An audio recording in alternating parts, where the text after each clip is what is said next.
you were to pair up with him, you not only have a sound curriculum, nice clean learning environment, but when he takes you out, he can back up exactly what he says in the classroom. I would just say that about anybody. So Arash, if you'd like to come up here and say a few words.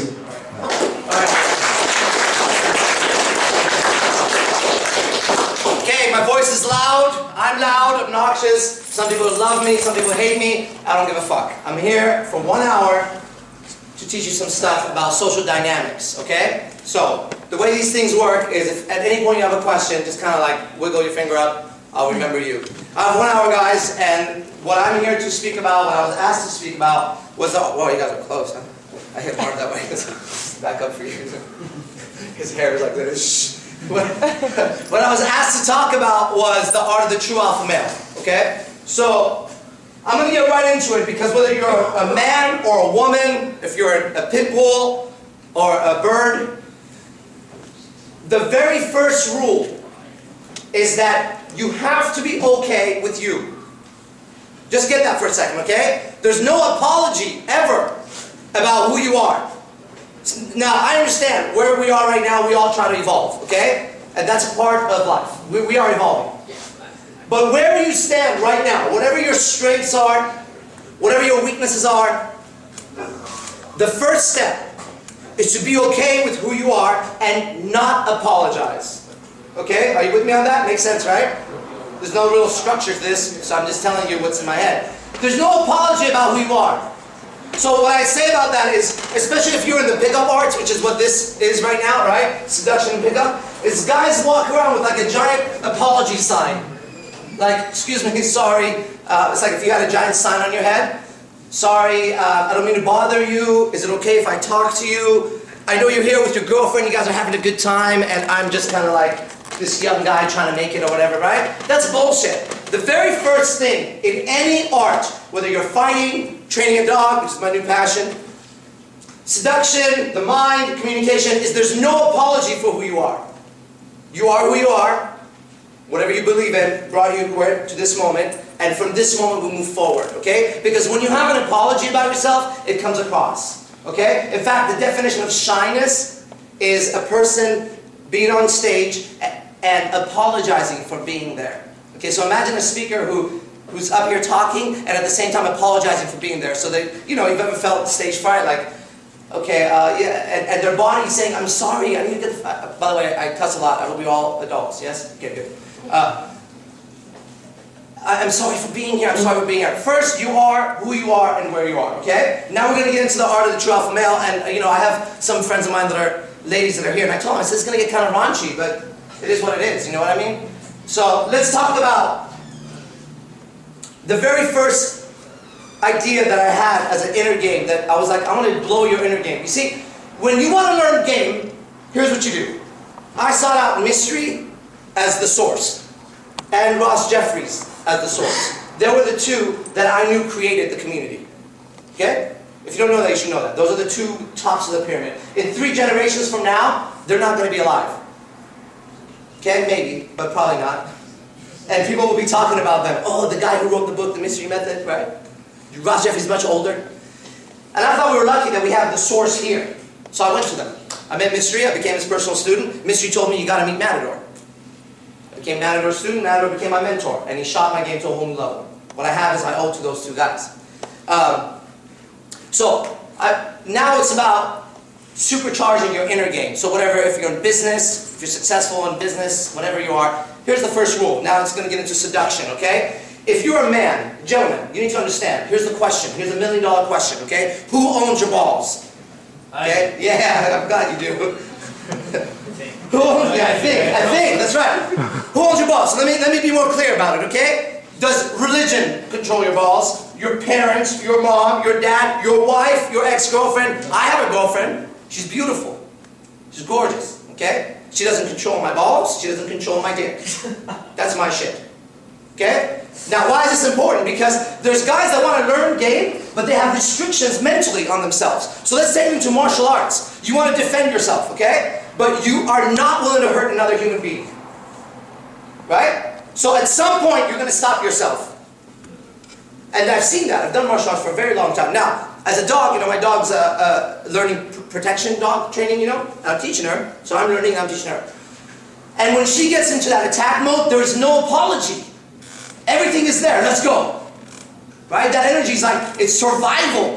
For me, pickup, seduction, communication, business is my survival. Do I need your permission or some girl's permission who I'm going to sleep with and who I'm going to have offspring with or who I'm going to explain myself to? If you have that as your operating basis, you're not as strong as you can be. Because first and foremost, this is your instrument. I do what I want with it, right? Put tattoos on it, nail polish, eyeliner, whatever the fuck I want. It's my shit. Not everyone's going to approve. When we get into the community, a lot of times you're seeking approval. I was out last night at the W. I met some very beautiful people, and I'm watching. And the other people around are seeking approval. If there's a female in the audience and there's a lot, just you can nod like this or say hell yeah, whatever you want to say. How unattractive is it when a man is seeking your approval? Are you okay with me? So, yeah, shut the fuck up, dude. Shut the fuck up. You're a fucking man. I deal with 9s and 10s, okay? Now, I've heard said about me, you know, I'm coming up pretty fast in this community. I've said about me, it's all in Arash's fantasy. There is no 9s and 10s. Bullshit, fuck you. Come around me and I'll show you some 9s and 10s, okay? The people saying that have no game.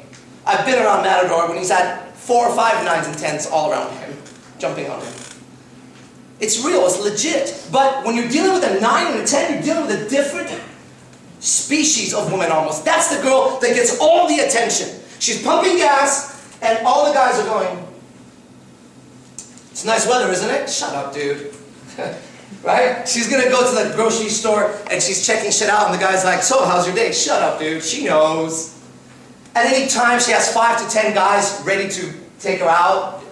She can put on her Facebook, she can say on her Facebook, I'm so tired, I don't feel good. 35 comments. You're so pretty, don't talk to yourself like that. I like to take you out to, I want to take you to Hawaii. That's Hannah, one of my friends. She gets offered Hawaii, Vegas. She keeps telling me, she's like, these guys are chumps. Can you teach them some shit? I'm like, make them pay a lot. Fuck them. You know what I mean? So, that girl is in a different world. She's living a celebrity life. If you've been around celebrities, they can have whatever the fuck they want. You walk into a club, oh, excuse me. He walks in, hey, how you doing, sir? Okay? The girl lives a celebrity life, who's a 9 and a 10. You cannot treat her like everybody else, okay? So number 1 rule is, believe in you, okay? Don't apologize to. Make sure that you control your balls, which means what? If you're apologizing for being a man, for having a fucking sex drive, for having a primal sex drive, like you can't even say the word sex, fuck, dick, ass, pussy, cunt, shit, clitoris. If you can't say those things, then you have a problem. If you're learning seduction, it's like being a brain surgeon and then say, well, I can't talk about guts and brains. That's, oh, shit. Hey, bro, you need to go operate on that guy's, brain. And there's guys who are trying to become a seduction master.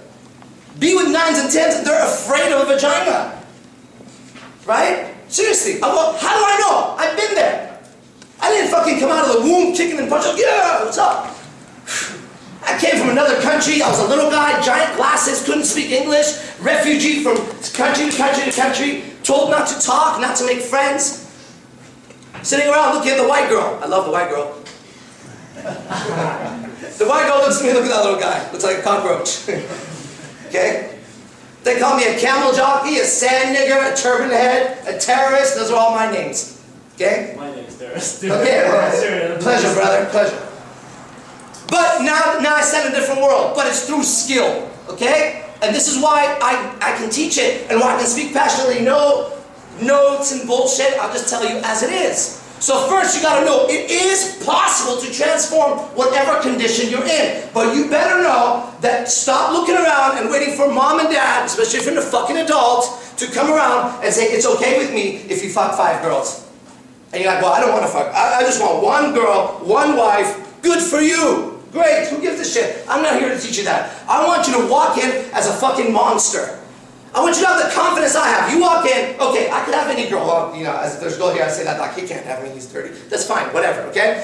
Let's pretend they don't know. I walk into a place, I can have this place. I don't have to go home alone. If I go into Sacramento or New York or wherever the fuck it is, give me a month. In a month, I'll have a social circle of beautiful people. With those beautiful girls, high-value guys who want to align. That's a skill. That's why I'm forever indebted to my teachers. I wouldn't, there would be, without Mystery and Matador, there would be no Arash when it comes to this.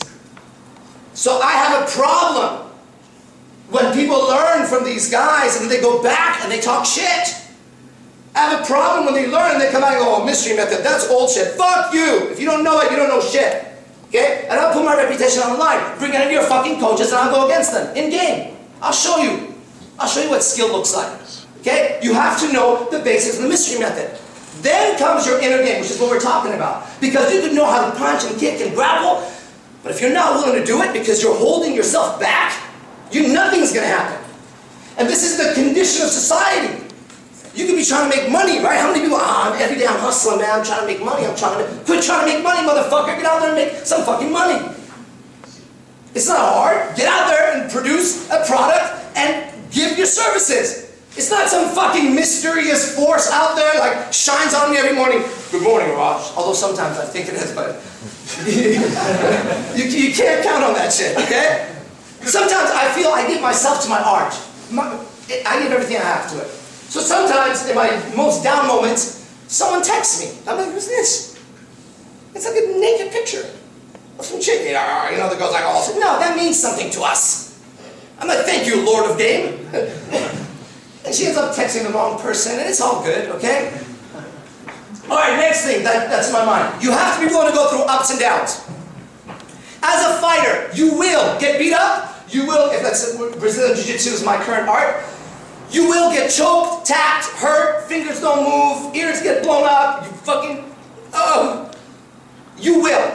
That will happen. In fact, I can guarantee it. I can also guarantee if you stick to it, one day, it'll happen less and less.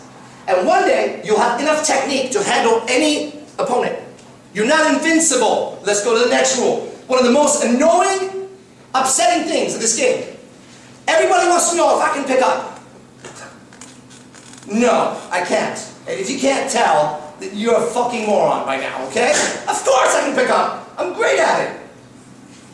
But that doesn't mean 100% all the time.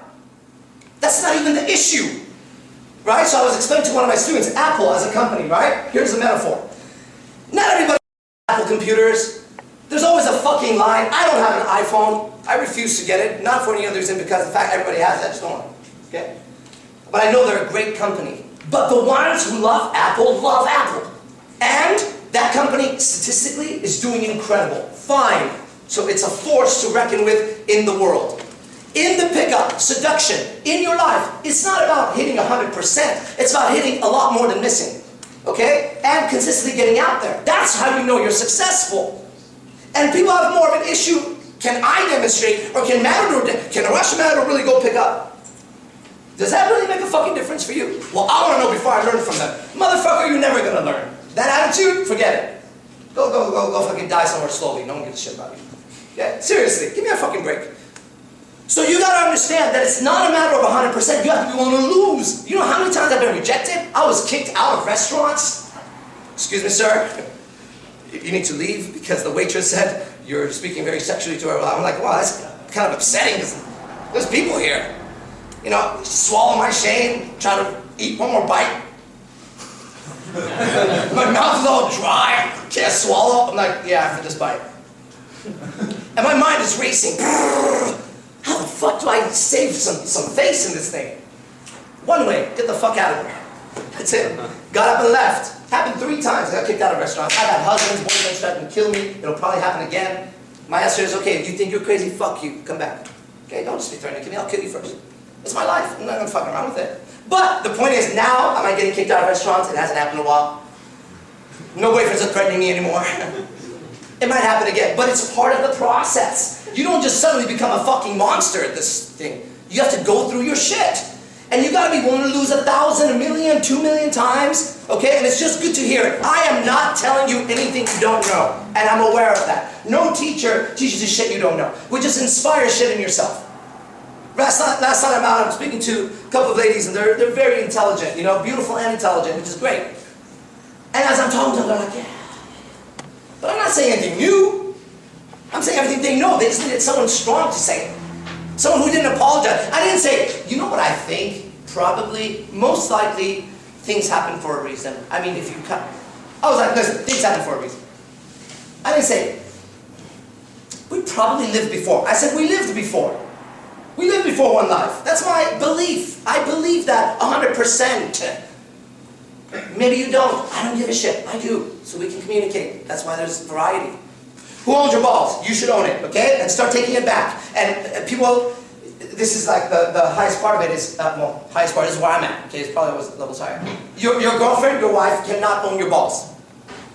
If you've ever been in a relationship that you knew she was the one for you and she left you, then you stand where I stand. 7.5-year relationship, I thought I'd be with her forever. She's married to some other motherfucker with 2 kids. 7.5 years later, the only regret I have is I didn't fucking cheat on her. Sorry. It's the truth. It's the truth. I saved myself for her. One day she was like, bye. Ah. What do you mean bye? I love you. Sorry. Oh, really? Thanks for the lesson, bitch. Let's move on. You control your dick. I'm not saying cheat on your girlfriend. I'm not even saying that. I'm just saying you control it. You do what you want. If you're like you're like, I want to be with one girl, good. Make sure that's you talking. You, not your minister, not your mom, not your teacher, not your wife. You said, I want one girl. Perfect. Congratulations. You decide for you. Walking around, okay? All right, we're going to kill that. Boom, boom, boom. I had a couple of ideas. Oh, yeah, here we go. Here's a good one. I have no idea of time. Where are we at on time? I'll just talk and give me like a 10, 20-minute thing. Go 20 minutes and 10 minutes. Okay, primal. 40 minutes. How much? Okay, About 40 minutes. Oh, wow. Slow down. All right. That's not the speed I can. Okay, good. I can talk slower now. Primal. We're good. I keep you track, all right? Thank you. You're all good. All right. Slow shit down. Primal energy. I want to talk to you about something. One of the boot camps I teach is called The Secrets of Attraction. Now let me tell you something, okay? I am not here for you to buy shit from me. Let's get that straight. Honestly. I don't like it when people do that, and I'm not into it. Okay? I come in a different spirit. If you see a bird chirping or a stream going down, there's a Buddhist thing that I learned a long time ago from my teacher. The bird is going to chirp whether you're there or not. You can walk by and go, wow, beautiful sound. You go, shut up, motherfucker, I'm trying to sleep. The bird's going to chirp because it's inspired to. I'm doing what I do because I'm inspired to. Okay? I don't refuse you, but I don't ask for your fucking donations either. Okay? I don't give a fuck. Now, you clapping for me? No. Just the talk. Okay, so I want to tell you a little piece of one of the things I found to be a very powerful attraction secret. Now, this is for men and women. It's also for business. I have more than one business, and I'm very successful at everything I do because I follow these rules, okay? I'm not a college graduate or I can give a fuck about their education, okay? There's other stuff going on in life. So let's get on with it. One of the most powerful secrets of attraction is going back to that primal energy. And what I mean by that, we have become as a society very robotic and, oh yeah, hi, how are you doing? Good, fine, thank you. Nice, how are you? Good, nice to meet you. Great, all right, have a good day. What did he say? I don't know. Okay? But when we go back to the energy of the dog, that's why I went into the canine, art of the canine is where I'm at right now, right? They're so honest. And they're primal. It's right there. Now, our sexual energy, our mating ritual is primal. It's way back in time in our DNA. Every cell, right? You see a beautiful woman, you go, hmm. A beautiful woman sees a high-value man, she'll go, hmm, don't lie to yourself, I don't care if you have a girlfriend. She'll notice him. She's designed circuitry to notice high value. We are designed circuitry to notice replication, right? Survival replication from the mystery method. But now let's take it a little further. Let's get into this thing. How do you create that massive amount of attraction? You've heard the term in game called caveman. If you haven't, they go caveman. Okay, great. Not bad. Not bad. If you're just doing that with direct game, I'm here to teach you some shit. If you're just going direct, you better have a shitload of value. A shitload of value. Even then, be ready. You just played all your cards. Okay? It's one of the questions I'm asked all the time. Direct or indirect? I say indirect. No apologies. Indirect. They say, why? Because I was a martial arts champion. So I would walk up to the girl. You're one of the most beautiful women I've ever seen in my life. You're breathtaking. Your eyes are so deep. I'm a poet too. Blah, blah, blah. She'd be like, oh, thank you. Blah, blah. And sometimes I would hit, sometimes I would miss. I had beautiful girlfriends, but there was no real strategy. It was just a lot of balls. Like, yeah, caveman. Now I have strategy. Smooth, graceful.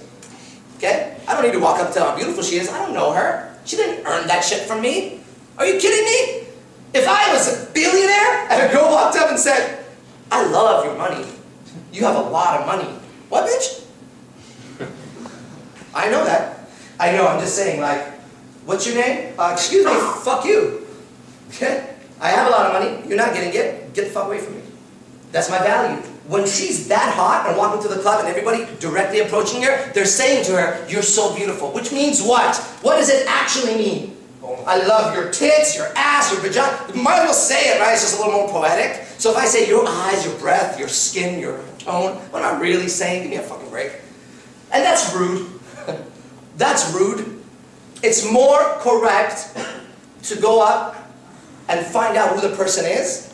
Don't deny that she's beautiful. I think that's another thing guys do. They think, well, I can't tell her she's beautiful. Yes, you can. You just can't say it as if that's the only thing she's got going on. Because if you're a billionaire and they come up and they're like, I don't care that you have billions. You go, oh yeah, right, fool. I'll buy your whole fucking country. Out of here. You know they're bullshitting you. But if it was, yeah, I know you're a billionaire. That's cool. I'm used to being around billionaires. That's the people I hang out with. Right? So that's why I'm comfortable around you, and that's why I'm not bringing attention to your money. Let's talk. And then you start to get to know the person. Now, it's more appropriate. Got it? Are you getting what I'm saying? Okay, that's how you approach a beautiful woman. Now we're going to bring in the primal energy. You have to know, at the same time, you have to know that every cell in your body is designed to reproduce with her. If she's that hot. You can't deny that energy. And here's the best part. If your value is skyrocketing, every cell in her body is designed to reproduce with you. You see? Whatever you believe in, whether it's God, Buddha, nature, spontaneous combustion, whatever you believe in, made these two bodies so that they fit into each other, literally, right? And so whatever instincts we have, she has. We just have an incorrect way of thinking about it. That's why we're dogs. Guys are dogs. No, we're just simple-minded differently. Okay? And that's why girls are gold diggers. No, they're not gold diggers. They're just designed to find value. That's what they go for. So primal energy is this. I know this. I don't have to apologize for it. This is a mating ritual, all of it. From my tattoos, to my car, to my smell, to the tone of my voice, if I change it. All of it is a mating ritual designed to attract a high value mate. Should I find one that's worthy to mate with me, it's an everyday affair to be together. It's not, let's sign a fucking contract that in 10 years, bitch, you could be a crazy, psycho, fat, nasty, disgusting, smelly bitch, and I'm still gonna stay with you. That's not how I met you, lady. Okay? Vice versa, the girl to the guy, she meets us, we're working out, we got value, 10 years later, bring me some beer, bitch. But we signed a contract. Fuck the contract. Fuck the contract. That's a man-made bullshit. Okay? Real life is different. You earn your position every single day. This is something my teacher taught me. If you've watched videos, you know. My teacher, Manu Tupou, passed away almost 9 years ago now, right? He's the man who originally sparked this energy in me. To know that I can go out and learn shit. One of the things he taught me was that you never, ever, ever have to apologize for your survival. You see? We're all here surviving. You guys get it? And in some particular way, each one of you is better than me at something. I promise you. I know that. Okay? That's what equality is. It's not, I'm equal to you because you're a fucking bum and a criminal and I'm a great guy who helps people. Bullshit. We're equal in the fact that in different areas of life, we all have our skills. So you need to build your value like that. That's what you need to talk about without bragging. That's the art of the DHD. If you know what that means, if you don't, read the mystery method. Wake up. You have to learn how to talk about you without bragging. You understand what I'm saying? That's DHD. Now, you don't need to change you so much and become some other guy, because one of the funniest things I learned is guys come to me and say, well, you know, I don't really like game. I said, why? He said, well, I don't want to be fake and phony. You're so stupid. Like, seriously, you know, like, are you really that fucking dumb that you think, I'm a moron, right? You just be yourself, find what your qualities are that are powerful, be able to amplify those, demonstrate those, speak on those, in the way you're not bragging. Keep in your mind that the only thing you offer her is value. The only thing you offer the world is value. You understand?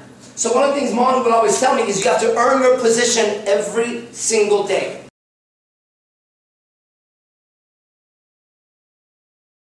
Okay, so you got to understand that if you're going in there and you're going to talk to a 10, take a look around and see if, first of all, let's say your avatar. Is your avatar something that is going to make her stop for a second? And like, are you communicating, for example, a rock star? Are you communicating a very successful entrepreneur? Like, the first thing she sees when she looks at you, is it enough based on your avatar for her to give you a little bit of more attention? Because we're talking about a 9 and a 10. We're talking about the girl that's, you know, she's the shit. She's in the magazine. She's the celebrity.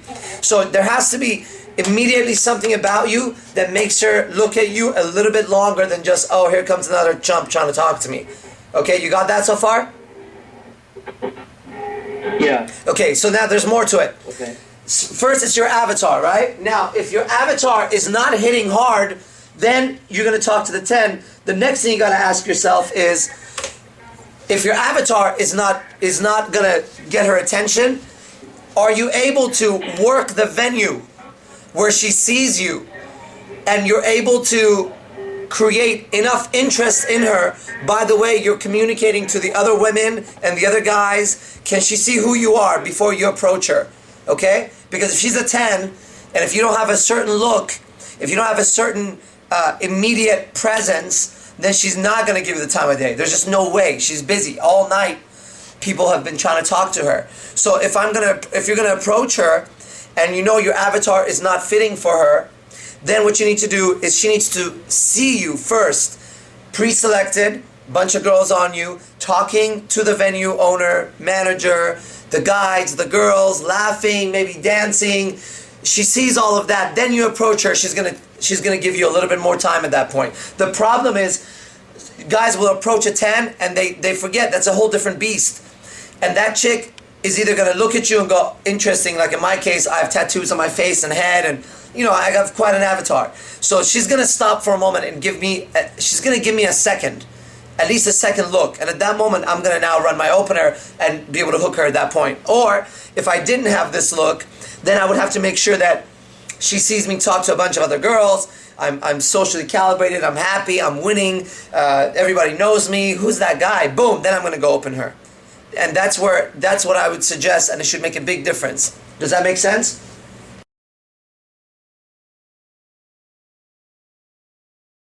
If she's that hot, I would. If she's that hot, I would definitely open sets around her. I would want her to see who I am. Then I would approach her. I wouldn't make her my first set normally. Unless I walk in, I see her, and I'm going to follow the 3-second rule. I'm just going to go right in. That could be a possibility also.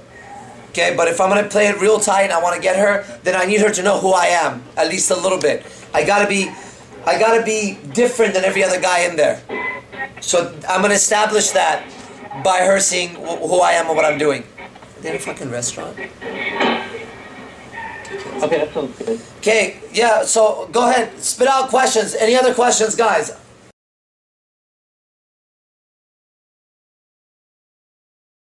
If you're interested in body language, go pick up books on body language. I've read so many on body language, and I still do. I've done courses on body language. So it's just your education. If you find body language interesting, then go study it. Yeah, and then study it also in regards to PUA body language too.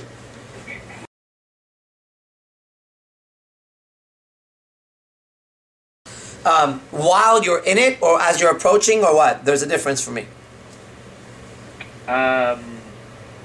You know what? I think while you're in it. So while you're in the set, you start to get nervous? Yes. What goes through your mind when you get nervous? What are you saying to yourself? You know, it could be different things, but I get nervous of her feeling my fear and knowing what that'll happen, what that will cause, and then that just kind of builds. It doesn't happen very often, but it happened to me the other night, And I'm just wondering, what would Arash do in this situation? Okay, that's a good question to ask yourself. So you say you're in the set and then you start to go, I wonder if she senses my fear, and then that gets you in a downward spiral of being more scared of it, right? And it just keeps going. Yes, exactly. Okay, Exactly. well, you study a lot of, Anthony Robbins and things like that. So one of the first things is you have to make sure that what you're telling yourself is not that, So you got to have a default mode. I'll give you an example, okay? And it happened in my jiu-jitsu training this morning, but the subject is related to me. So as I was starting to train today, I'm working on the idea of getting rid of hesitation. I don't want to hesitate. I don't want to hesitate in life. I don't want to hesitate in jiu-jitsu. I don't want to hesitate in business. I know when I know something, I want to move. So I'm trying to just kill hesitation out of my life, right? So I'm doing jiu-jitsu this morning, and I catch myself hesitating. And the moment I caught it, I would act. I would just act. Fuck it. I would just go into the next motion. And I ended up having a really good training session. So when you're in the set and you catch yourself getting nervous, the first thing to do is just have a default mode where you go, okay, if I get nervous, this is the thought that needs to come up. So I'll give you an example. A thought could be, what a joke. What a joke. Or, it's not a big deal. Those are some powerful thoughts for a game. It's just not a big deal. So you start getting to go, oh my God, what if she's feeling my fear? And you just tell yourself, you know what? It's not a big deal. And you make that louder in your head. It's not a big deal, man. Chill the fuck out. Relax. It's not a big deal. Okay? So you gotta replace the words that are going in your head with another word. You have to replace, what if she feels my fear, with, it's not even a big deal. That's the first step, correct? It's changing the words that you're saying to yourself. All right? Secondly, take a look to see, because it's related, what are you focusing on? At that moment, you're focusing on your fear. Okay, so whatever you put your attention on, you're going to get. It's going to grow. So you need to change the focus and maybe look at her. And I tell you, I was in set yesterday, last night, the night before. Not the night before, but the night before last also. And I got this really incredible sense, and I want to share with all of you guys. I started to look at the girl and just really care about her as a human being, because they're fucked up, man. I mean, they are fucked up. They're living, and I told her last night, the chick that I was hanging out with, and I said, look, I go, aren't you just tired of being told when to wake up with the clock, when to go to bed, how fast to drive, when to stop at the red light, what lines to drive in, what to eat? I said, oh my fucking God. It's like a tiny little box that you live in. I said, I don't live in that fucking box, and I can't stand it. I said, it's pretty fucking sad. And she was like, yeah. I said, exactly. So just break from that shit, break away from it when you're around me, because I don't believe in that shit. I'm not here for that. I don't agree. I don't want to live that life. I said, do you want to live like that? She goes, well, no. I said, okay, well, at least for the time that you're with me, let's just drop all the bullshit and let's just be. Okay, so now that wording came out of me looking at her. She had just come from school, college. And I was just like, wow, dude, she just looks like a broken slave, almost like a bee, and a worker bee. Bzzz, you know what I mean? And I can't be hanging out with someone like that right now. I've been spending my whole day thinking powerful thoughts, trying to get better. And here comes this chick into my world, and she's about to crash my world. I'm about to get into that nonsense of time and space. I'm sorry, I'm not going to do that. So the frame I'm giving you right now is quite powerful compared to thinking, I wonder if she can feel my nervousness. Okay? Absolutely. So look at her. Look at that human being who is absolutely nervous, scared, in need of security, doesn't know what the fuck is going on. Me knowing as much as I know about you, I can tell you probably a lot of people you're going to come across with, especially women, you're going to be a lot more knowledgeable than them, and you could probably, through a conversation, change their life. I know that about myself also. So at that moment, you have to wear that hat. It's almost like being a teacher. You can't, I'll give you a real life example. I hate cockroaches. I mean, like, they're just disgusting to me. And I was teaching martial arts when I was younger, and suddenly one of the kids points on the floor, and there's an enormous fucking cockroach running around. And then this thing is like the size of my index finger, right? And I was like, ah! And I look at it, and there's no time to think. And I walk up to this thing with my bare foot, and I kick it. Not stomping, kick it. and the fucker flies across the floor and hits the mirrors and makes this thunk sound, falls backwards. I don't hesitate. I walk up there, I have this little blocker, this little foam blocker in my hand, smack it on the head, grab a piece of napkin, throw the fucker out, right? And then I come back. Later on, I'm in the bathroom, same day, I'm by myself, and there's another fucking cockroach.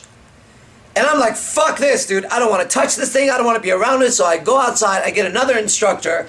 I'm like, dude, get the fucking cockroach. And then I thought about it. I was like, wow, what's the fucking difference, man? One was I was being a teacher. I was wearing a hat of I'm protecting these kids, and that's it. No matter what the fuck happens, whatever, I'm going to get rid of the cockroach. The other one, I'm just being Arash on the bathroom, and I'm not going to touch this thing. I'm not responsible for it, right? So you got to wear a different hat when you're with her if you don't want to be nervous. This is also where your value has to be so high. You're only, well, I don't want to say you, but guys are only seeing girls from their sexual value, her tits, her ass, her hair, and I understand that's what she has, right? But if you want your power back, first and foremost, look at her as a human being trapped in a condition that she has no clue about, probably went all day about her life, pushed around, pulled around, told where to go, what to do, what speed to drive, when to be here, what not to eat, oh my God. How could you be nervous sitting in front of a person like that? That person needs a lot of help and understanding. And all you can do is smile, not get angry. She says something, nod your head and say, I understand, it's not a problem, you know? So just come from a much more powerful frame. But once you're already in set, it might be too late. So you need to approach it from a more powerful frame. And then just in case, just like fighting, just in case she triggers something in you that takes you out of your frame, you have to have some default frames ready to go, like default openers or whatever. You gotta go, okay, when I don't feel good, I'm gonna tell myself this. It's no big deal. Get over it, man. I like to tell myself, I'm the boy who became a god. I just tell myself that shit. Why? I don't know. It works for me. You know what I mean? Somebody else might think it's goofy, but I love it. That's what I want my autobiography to be called. When they write a book about me, I want it to be called The Boy Who Became a God. So I repeat that to myself when I get nervous about shit. And I go, okay, well, that's not my life story. It's not the boy who became nervous, lost control, and panicked. I don't want that book written. I want the boy who became a god. So in this situation, how do I act? And so that quickly brings me back. It's like a default setting on my computer. I'm back. Here we go. I hope that helps.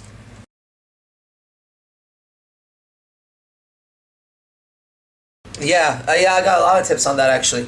I'll just start rattling them off. We were in the W Hotel in LA, and it was the first time I was there. And at some point I stood on these little stairs and I looked at the venue. And for a moment I closed my eyes. I was feeling pretty powerful that night, so I closed my eyes and I said I said to myself, when I open my eyes, I'm gonna look at the venue as if I own it and it's my grand opening. So I sat there for a little bit with my eyes closed, and I opened my eyes, and I was in a very awkward position, like in the middle of the floor, nobody around me. It was just kind of odd where I was standing. I opened my eyes, and I looked at the venue as if it was my venue. And I immediately noticed a few things. I noticed the bar needed more people in it. I noticed the girls were kind of by themselves, not having a good time. I noticed the guys scamming on them. I noticed the people that looked like had the more money, less money. The whole view shifted of the place, right? And I was like, wow, if I'm the owner, I see this thing totally different than if I'm a guy in here trying to pick up some chicks. So then I said, okay, now I'm going to walk around and I'm going to act like I'm the owner. So as I was thinking this enormous football player, black guy, walks up past the stairs, and I smacked him in the shoulder, and I'm very small compared to him. And he looked at me and I said, man, you are big, dude. I said, I want to grow up to look like you. And he started to laugh, and I said, but you know what, dude? I will kick your ass. And I was smiling, and he kind of looks at me, and I said, I would kick your ass in front of everybody right now. I go, you think you're the man, huh? But I'm laughing. I'm not being challenging, right? So we laughed a little bit, and I said, hey, man, I hope you're having a good time. If you need anything, let me know tonight. And he kind of said, okay. And then he went and sat on his table, and then I went around, and I met there was a couple of girls by the bar. Ladies, how you doing? Listen, if you need anything tonight, just let me know. I hope you're having a good time. And I just started saying this to people, walking around as if I own the fucking place. And it really warmed up the place. Now, if somebody was going to challenge me, and say, oh, well, what are you? Who are you? You're a fucking owner? You're a promoter or whatever? I would probably just laugh and say, I'm the guy who's going to take care of you tonight. Don't worry about it, okay? Let me know if you need anything. And I just walk around almost like mysterious. If I was the owner, I don't want to walk around and be like, hi, I'm the owner here if you need anything. That's like cheesy. You know what I mean? It's fucking garbage. So you got to go out there. If you want to have a good time, think about having a lot of interactions, talking to guys and girls, but not in a needy way. I think this is where people fuck up. Guys will talk to other guys and be like, so, how's your night? And the other guy feels, the fuck's this guy talking to me for? Because it feels like he's just trying to create rapport. Now, anytime somebody pushes rapport, tries to create rapport, that immediately destroys rapport. So, keep that in mind. Keep that in mind, that if it looks like you're trying to build rapport, it's not going to work. Just have a good time. Walk around. If you see somebody, for example, who's buff, and I don't know what you look like, but you go out, hey man, what's up? Listen, bro, you look like you know what you're doing at the gym, man. You got some pointers? Blah, blah, blah. Hey, good. And then as he's going, you just go right into the next thing. Did you see the fight outside? These two chicks are fighting, and then now you're into an opener in the game. I don't know if you're familiar with it or not. You shake hands, you say, listen, tonight I'm celebrating here, and I'm going to have a lot of different girls around me. If you don't mind, I'm going to introduce you to some girls. Just, have a good time with them. You okay with that? And everybody will say yes. Everybody will say yes. And you go, you know what? Because they're from out of town, or because they're really close with me, I'm going to introduce you as kind of like we're good friends, okay? What do? He'll say, I'm a fucking janitor, I don't know. And you say, okay, great, Bob the janitor, or Bob the builder. You're gonna be the greatest builder I know. So when I introduce you tonight, I'm gonna introduce you as one of my good friends, Bob the builder, who builds the most incredible bridges. In fact, we drove over them today, and you build them, and the guy will be like, okay, and you just say, look, have a good time with them. So as I go around the room then, and I open a set of girls that are not like the greatest maybe, I tell them, hey, we're here celebrating. In fact, I'm with my friend Bob the builder, who just built a bridge. We're here celebrating. I'm going to introduce you to him. Don't embarrass me, okay? And just come say hi, okay? I take the girls. Now, Bob doesn't know what I just did. And the girls don't know I just met Bob. I take the girls over there. I say, this is Jenny. This is Sammy.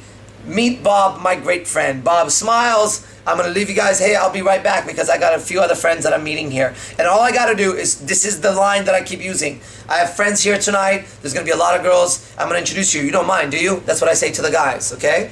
And then to the girls, I go tell them, like, for example, the last time we went out here, I saw one of my friends who loves baseball. And I said, you still playing baseball? He's like, oh, yeah, just for recreation. I said, look, dude, I'm going to tell everybody you're a Nebraska professional baseball player from out of town. He started laughing. And the Nebraska football team is called the Cornhuskers. But I didn't know what the baseball team is called, so I just said, you're going to be the Cornhuskers baseball team. So I went around, I opened up sets, and I would tell the girls, listen, my friend is here from Nebraska. He's a professional baseball player. We're celebrating. Come say hi. Make him feel comfortable in California. We walked them over. I introduced them. But there's another thing here. I told the guy, because he was my friend already, I knew him from the past, I said, all you need to do when I introduce you is point to me and say, this is the man. I said, can you do that? He's like, yeah. So I brought the girls over. He forgot to do it, right? So the set left. I went back. I said, bro, you got to say, this is the man. I said, I'm going to bring you so many girls tonight. All you got to do is when I introduce you, point to me and say, this is the man. So then he ended up doing that. And the night was very fun, actually, because all I would do is I would use him as an excuse to open girls. I walked up, hey ladies, how you doing? Listen, my friend's here from out of town. He's a professional baseball player. He's in town for a couple of days. He's here. I want him to have a good time in California. Come say hi so he thinks we're friendly here, you know? Come on. Just don't embarrass me. Easy. So I kind of related it, and I merged the sets as fast as I can. I relate guys to girls in this way. I tell them I'm going to bring him a lot of girls because my friends are whatever models, and they're going to be celebrating tonight. And, there's only one of me, and there's like 15 of them, so maybe they can help me out. And I tell the girls that my guy friends are very high value guys, and it would be cool if they come and say hi and just keep them company for a little bit because they're from out of town or some shit like that.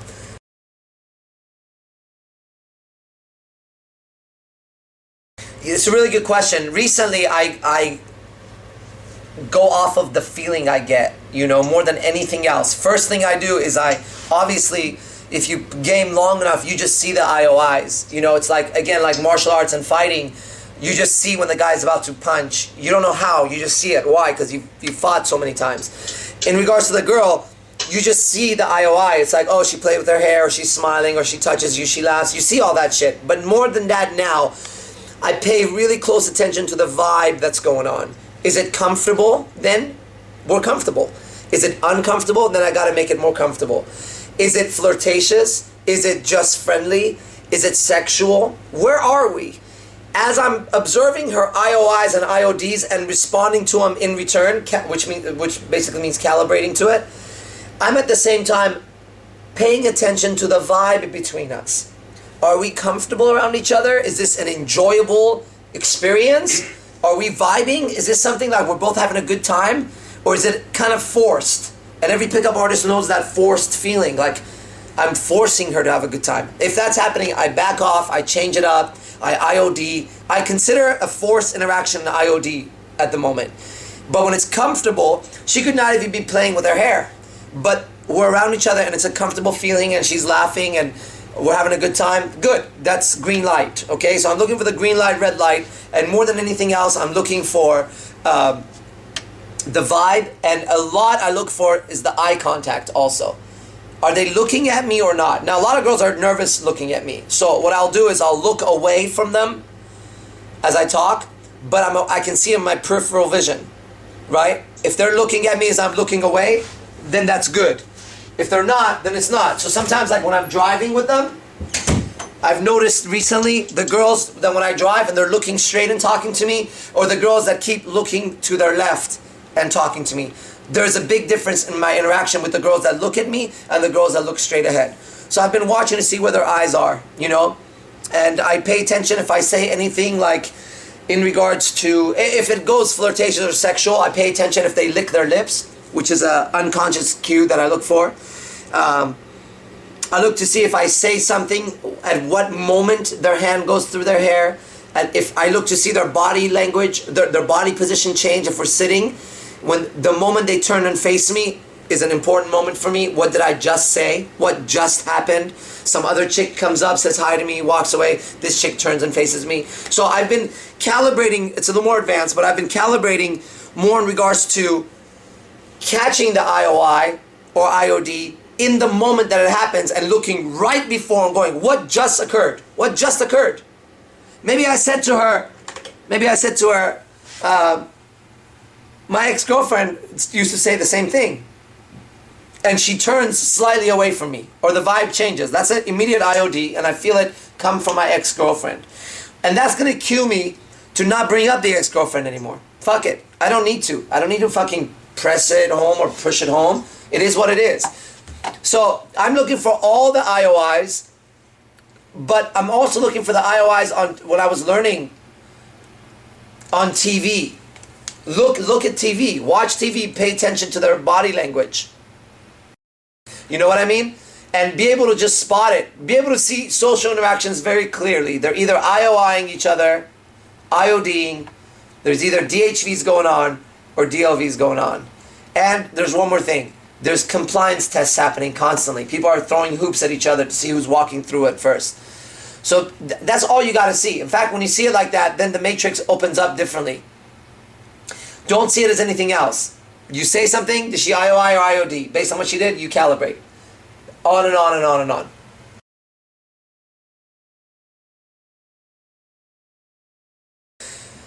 Favorite, that's a hard question, I mean, to answer, but if I was going to say my favorite DHV is my vibe, my smile, and the way I present myself, I think is a very high level DHV. They can feel it. I can walk into the room and I can look and I can see it. Left and right, the IOIs and the IODs. If I'm on top of my shit and if I'm feeling good, I'm energized, I'm happy, I'm loose and relaxed, I see the bigger picture in life, then that's my DHV. Just the way I am. My presence is huge. That's my greatest DHV. Otherwise, if we're talking about gambits and stuff, I love the ring routine, which is each finger represents a god or a goddess in ancient Greece. That's because I can do a real good cold reading. So I normally go to that if I'm gaming someone who's really hot. I go to that. I love talking about my teachers. You know, I have a few different teachers in my life that have really helped me. I love going to that subject. It's one of my favorite things to talk about. I love talking about ambition, like taking over the world, or being the next Lil Wayne, or being seen and heard all over the world, and having all the money and resources that I could ever want, so that I can very easily take care of my friends and family and do exactly what I want and not pay attention to anybody's rules and shit. So those are my DHVs basically. They're packages. And as I say one of them, there's a whole package behind it.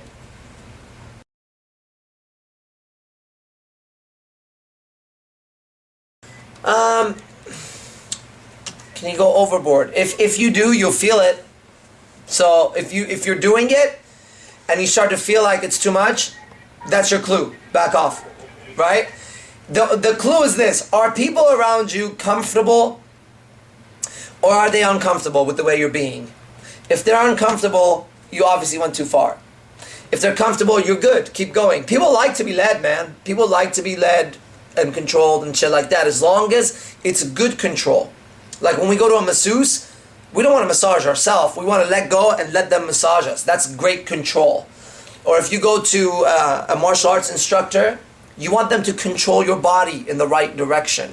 Bad control, good control. Bad control is when someone, if you listen to them, it takes away from your survival. Good control is if you listen to them, then you feel better and you feel stronger at the end. So this is why people even give up their what looks to be like their will or their state of mind to a guru. And people are like, oh, well, you can't think for yourself. No, you missed the point. By surrendering myself to a teacher, I feel that that teacher will guide me in a better way. So I'm okay being led by a person like that. On the other hand, if there's an idiot in front of me, then I'm not going to fucking let him do anything around me. So the question to ask yourself is this, and this is something that's really helped me in life a lot.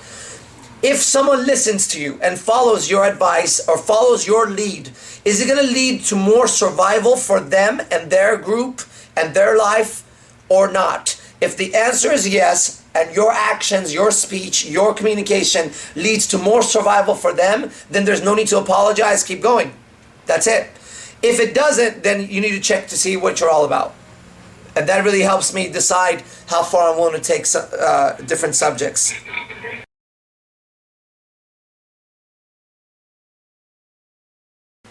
Okay, I saw that question. In the mystery method, mystery defines them. Do you have the mystery method book here? Okay, hold on a second. I have the other book. Okay, well, I'm gonna read from the book. This is the pickup artist. So this is mystery. He says a disqualifier is a statement or action disqualifying oneself as a potential suitor to the target. See neg.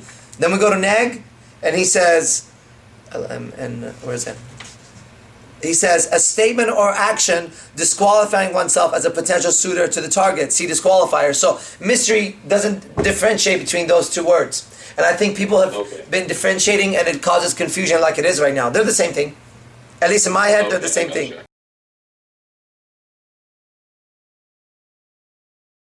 Definitely you're not looking for reaction. Yeah. If you're reaction seeking, it's a low value activity. It's a low value quality reaction seeking. You know what I mean? Mm-hmm. Yeah, but you still want to present it a little bit playfully, right? Always. That's something I learned from Matador. Okay. You have to be playful. Your set has to be having a good time. Don't get serious. Seriousness has no place in game. No.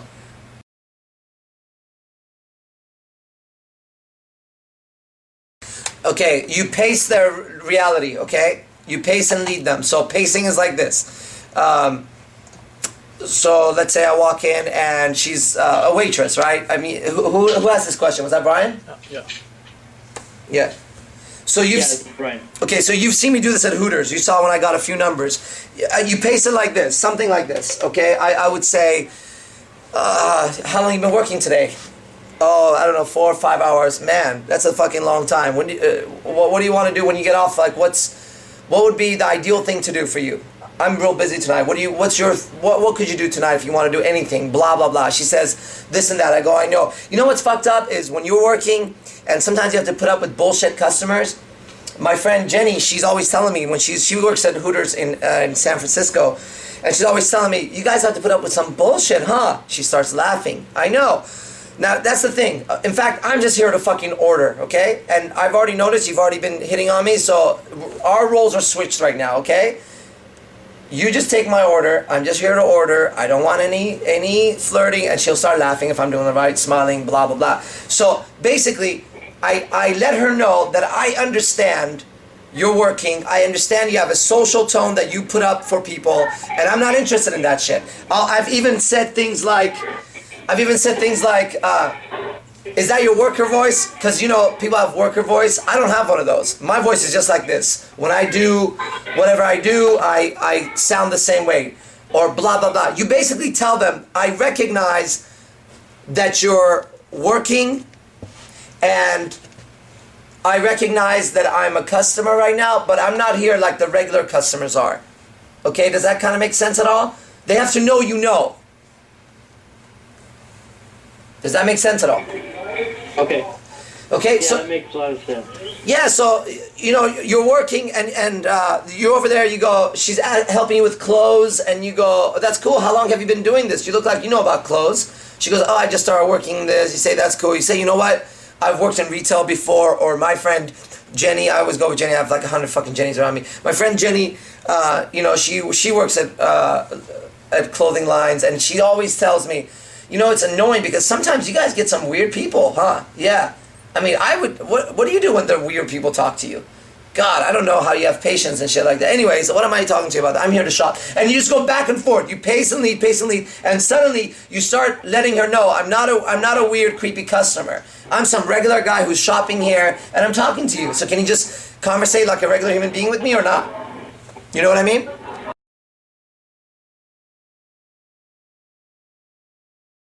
If you've already opened her, because opening is just opening the conversation, then you go right into, if you're familiar with mystery method, you go right into A2, which is what? You have to demonstrate your higher value to her. You have to demonstrate your higher value to her, and then you have to neg, which is like, if she's your friend, she needs to know, look, I like being friends, and I'm not trying to fuck you. It's great having a friend like you. In fact, I can tell you all about my girl escapades. It's so nice having a friend that I can just trust and not... we just turn off that guy-girl dynamic. That's why it's so cool hanging out with you. Now, what I'm telling you, she has to be a 9 or a 10 to really feel what I'm telling you. Because then she'll be like, what the fuck's happening? Because all her friends are trying to fuck her. All the guys around her are trying to fuck her. Okay. And you're not. And you're just like, it's so cool having someone like, just a friend, you know what I mean? It seems like guys and girls are always trying to fuck each other. And, you know, I mean, you're attractive, you know you are. I just feel like I'm really close to you, and I don't want to mess that up, right? Plus, you're not really my type. Like, I like blondes, and you're brunette, or I like huge tits, your tits are small, or I like little tits, your tits are huge, whatever. And you laugh, and you go, but anyways, so this is what came up. Is I was hanging out with this chick last night, and what do you think? I mean, you think it's okay to have a girl like on the first date get really freaky, or do you think it's better to just wait? Whatever, and you just start putting all these fucking thoughts in her head, shit that she wants.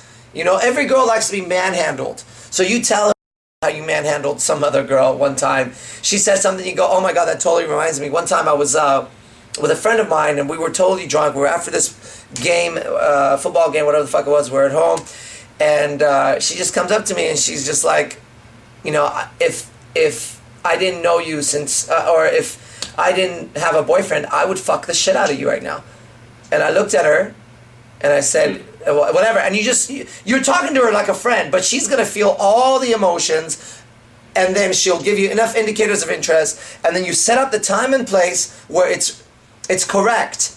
It's called plausible deniability. Maybe you're both drinking. Maybe it's late at night, and you're just gonna lay down together, and she lays on you, and your hand just caresses her hair as you talk to her, and then you turn to her and you go, you know what? You're really cool, and you just kiss her cheek, and then you go, wow, you smell really good, or whatever. You know, you gotta create moments where something happens and it's spontaneous in her mind. It wasn't planned out. It was like, wow, it just happened. And then you could be friends again still.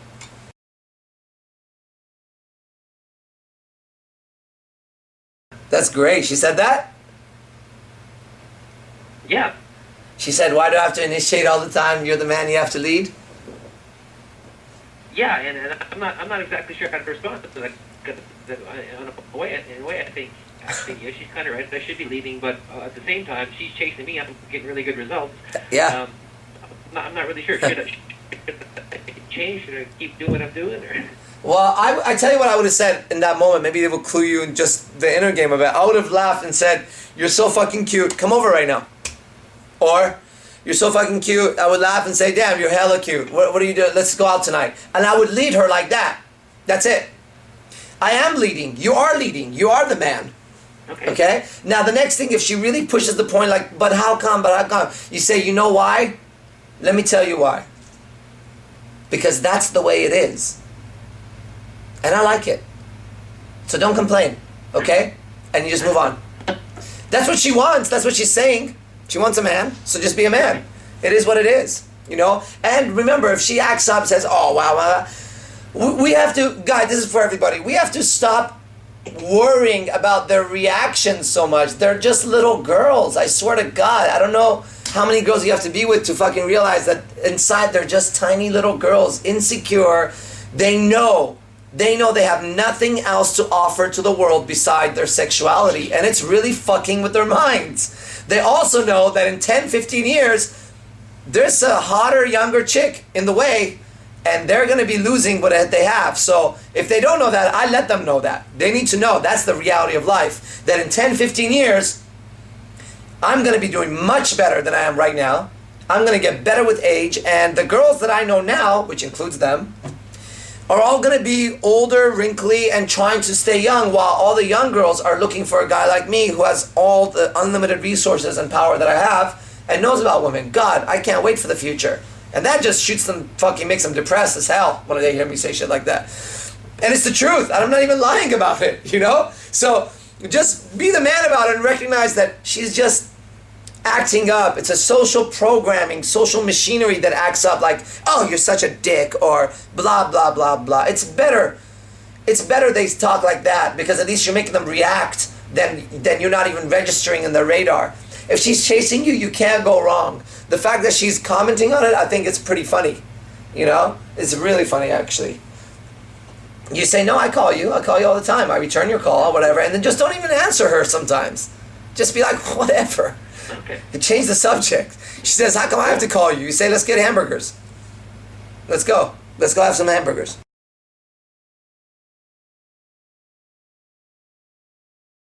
If she's giving me a massive indicator of interest, I just go into almost qualifying, but I'd have to make sure that I see it clearly.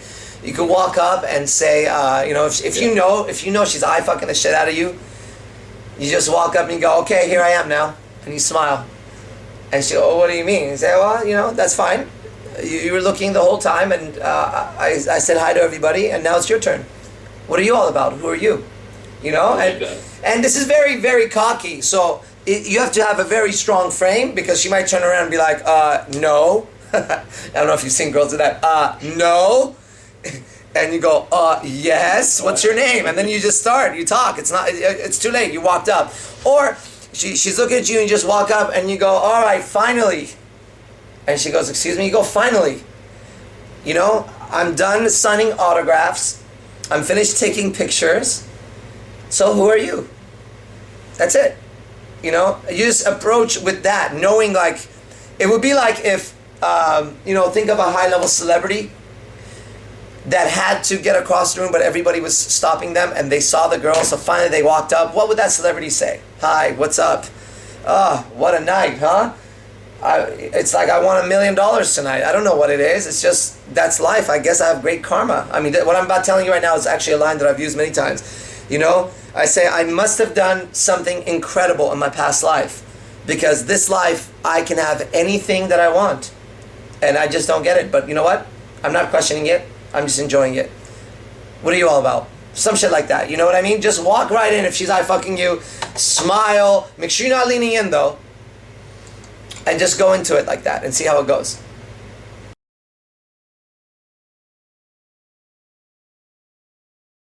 Well, for me it is, and I think of it as playful. I'm being playful. Okay. Like if she's gonna take me seriously and just be an idiot, then it's like, dude, are you serious? Like seriously? You came out to be all serious with people and be fucking idiot? Like, come on, bitch. I don't even want to talk to you anymore. You know? So that's my frame when I walk up. Like, right from the beginning, I'm just funny. I'm a funny fucking guy. I look pretty intense, but I'm actually pretty funny. So I walk up and I say something. It's just my character. And if she takes it really seriously, I might even laugh and go, chill out, dude. You know, I'm having a good time right now. Or if she gets taken seriously, I might say, it's the alcohol. I might even walk up, and I've done this before. I say, listen, whatever comes out of my mouth in the next 2 hours, I'm not responsible for. Blame it on the alcohol. And she'll laugh. And I'll say, okay, so having said that now, who the fuck are you? And I act drunk. You know what I mean? Some shit like that. I like that. Yeah. That's awesome. Cool.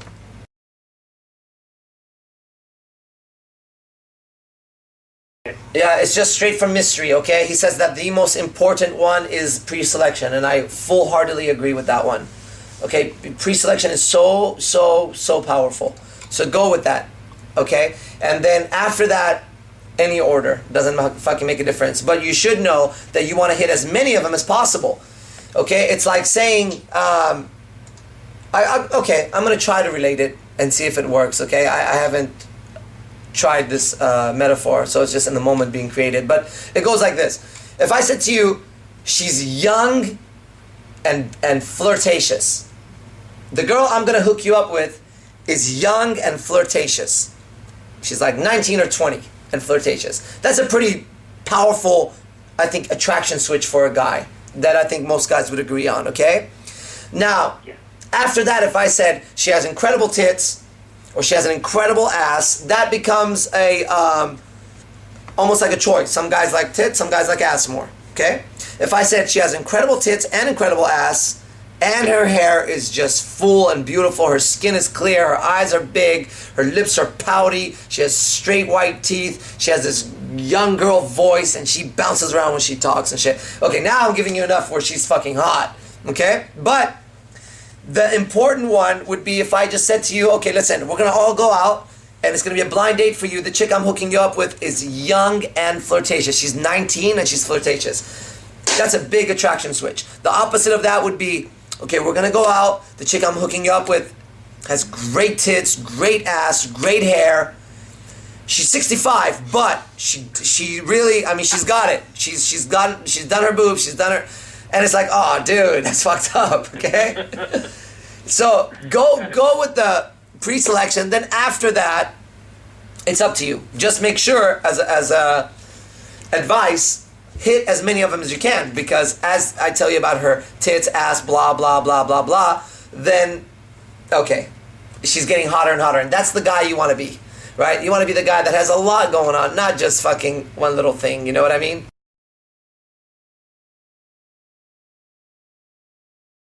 It just depends. I don't really run out of shit, honestly. I just don't, you know? So if you catch yourself running out of shit, just think about something that has happened or something exciting. Like right now, I just put up on my Facebook this video of these aliens. It's a pretty intense video on aliens, captured and shit on video. So I know that this is going to be on my mind. And tonight and tomorrow, as I'm out, if shit slows down, I'm going to be like, do you believe in aliens? And she'll either say yes or no. If she says yes, we got a lot to talk about. If she says no, I'm going to be like, okay, you got to watch this video and check this out. And then we're going to have a conversation because I like that subject and I think it's a pretty fascinating subject. Remember this, that women find the unknown fascinating. The mysterious and the unknown. So those are the subjects I'm going to get into. The mind, aliens, dreams, things happen for a reason, coincidences. Fuck, that shit is, I mean, I find that fascinating. You know, so just have those subjects ready and just get into it. Like, do you believe in aliens or do you believe in ghosts? Have you ever had a ghost thing happen to you? Do you believe things happen for a reason? Or what do you think about dreams? Have you ever had a dream that was so real, and you woke up thinking, was that a dream? Did that really happen? And then you're in a whole conversation. Okay, and then you could stop paying attention to her and look at her tits while she talks. Okay, simple. Just kidding. All right. Just kidding. If you do that, then it's probably not going to work very good. You got to pay attention to her.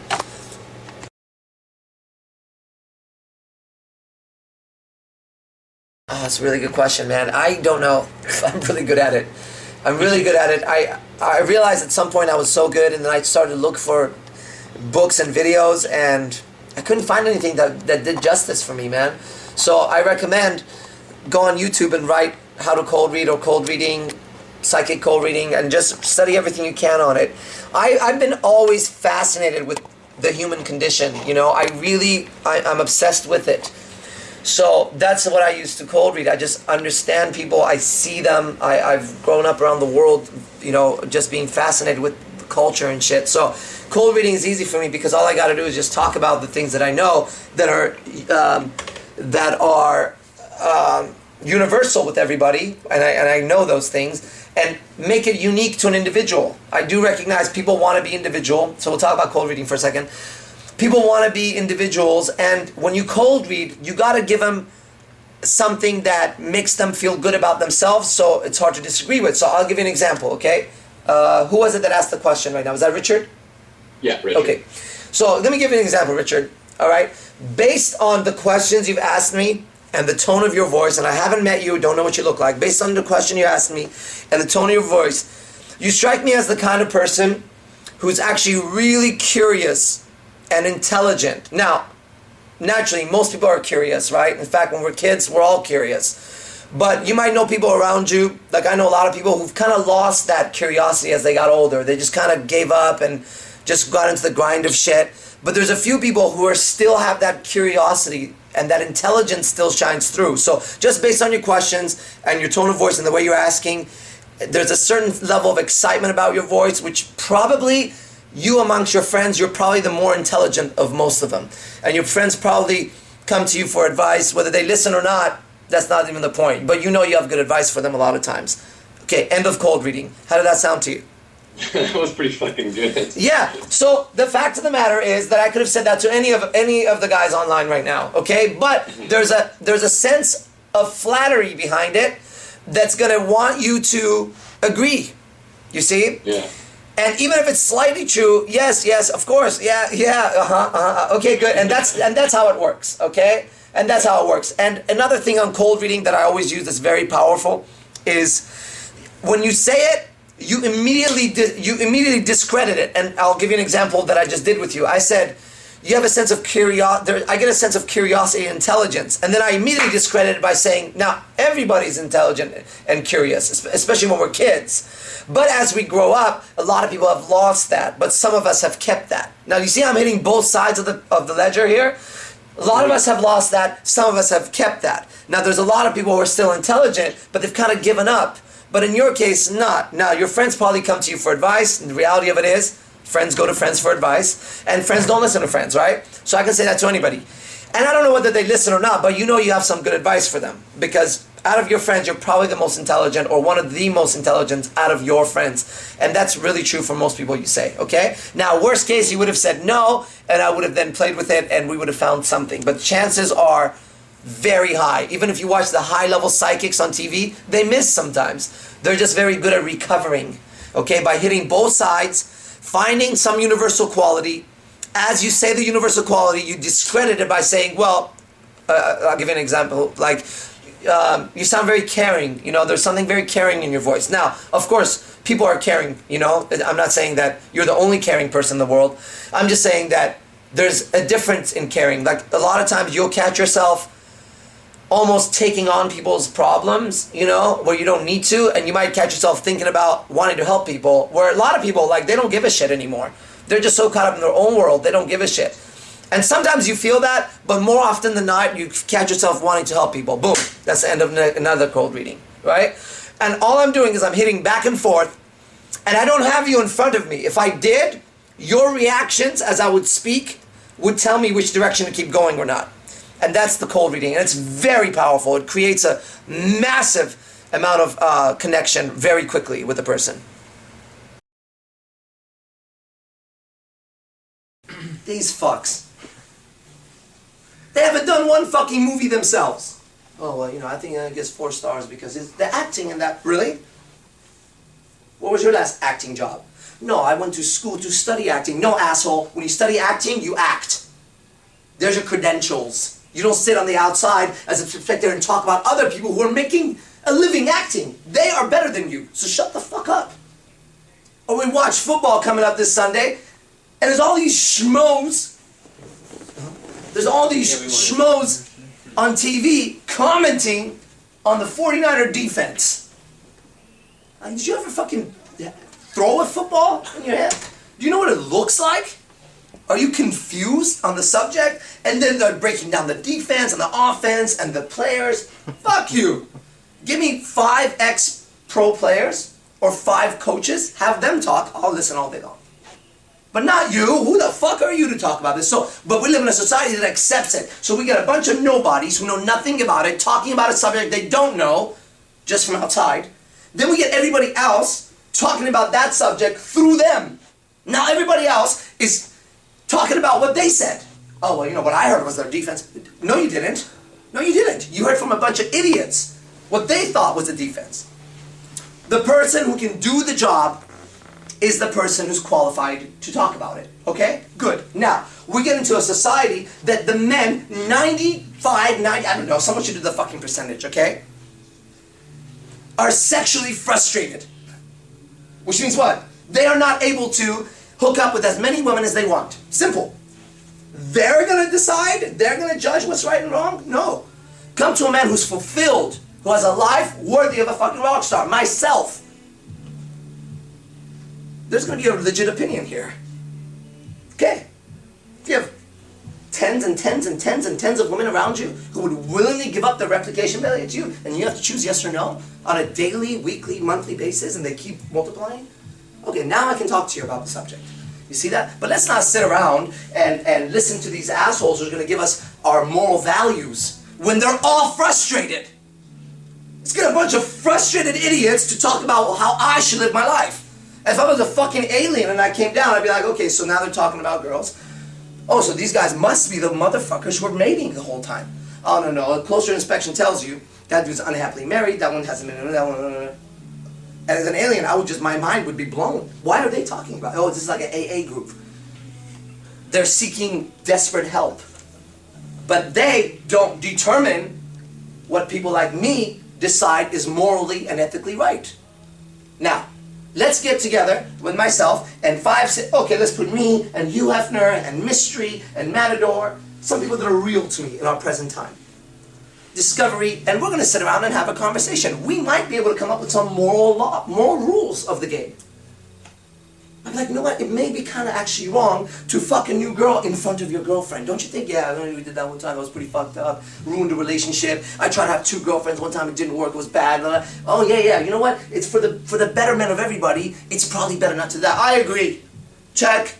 But you're not going to get some weird ass law from those people like, okay, I just think if he's married, then that's it. That's religion's job. That's their job. And they have their reason for doing that. But not my job. My job is to make you a fucking potent monster when it comes to game. You gotta be scary out there. You gotta walk out like a fucking X-Man. You know, with the power to fucking hypnotize pussy. Like, ah, fuck. Wet, ooh. Shit. Magnetize. You know Magneto? Like that. But it's just like women coming to you. Now, if you want this kind of power, then you better change the way you're thinking about life, because nobody started life by saying, son, you know, the Holy Father, Spirit, here we go, magnetize your dick. No way. It was just the opposite, man. Be careful, don't do, watch out, you're sinning, be careful, mother, father, honey, you gotta be nice to girls, you gotta be nice. Of course, she's a girl. She's a girl. If she was smart, she'd be like, damn, my son needs fucking some advice. Listen, son, they're like bad boys. What, Mom? Yeah. Treat your sister nice, treat your mother nice, treat all of them like shit afterwards. And you're gonna get a lot. If she would say, yes, go. See, that boy's an idiot. He's running with flour. Don't do it. Wow, okay. But she didn't do that. I mean, my mom didn't do that. Dads come on the other side, right? They teach supplication. Or they teach fucking frustration. You know? Well, you know, tell her how you really feel about her. Why? Why? How can I tell her how I feel about her when I don't fucking know her? I don't know her. I know I get the feelings like I really like her, But that's impossible. We're intelligent men. It's impossible for me to like her. I can want to like her a lot. You see that? Because she's so hot. But I can't like her. I know nothing about her besides her fucking physical beauty. So I can be, if I really want to tell her how I feel about her, I can walk up to her and say, listen, I really know nothing about you mentally or emotionally. You could be a complete wreck. Absolutely. In fact, most girls I know are a complete wreck. Not your fault. Society's fault. On the other hand, physically, I am so fucking turned on about you that I am willing to go through a lot of your bitchiness right now to see that possibly, through that bitchiness, there is a good side to you. Would you like to play this game? Oh, and that's very fucking honest. It might be a great pickup line for a 10, I don't know. But it's honest. I'm just speaking from the bottom of my heart. That's the truth behind it.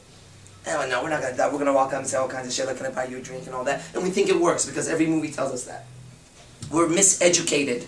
Okay? So all you got to do is what I was telling my students earlier today. All you got to do is open your eyes and go, is there any men around me who are fulfilled in this aspect of life? Hello? And if there are, then it's these people we have to listen to. And if they aren't, then guess what? Let's not take advice. It would be the dumbest thing to do if you were going to be a professional football player to go take advice from a person who doesn't know how to throw a fucking football. But that's what we're doing all the time. Friends giving advice. I'm almost done anyways with this. Friends giving advice to friends. Yeah, do what you want to do. You can make it happen. Okay? Alright. Any questions? I gotta shoot a text to find out where. So who controls? I did? Myself. Who controls what? Who controls the balls then? Well, I control mine. Who controls yours? That's what you have to answer. Who controls your balls?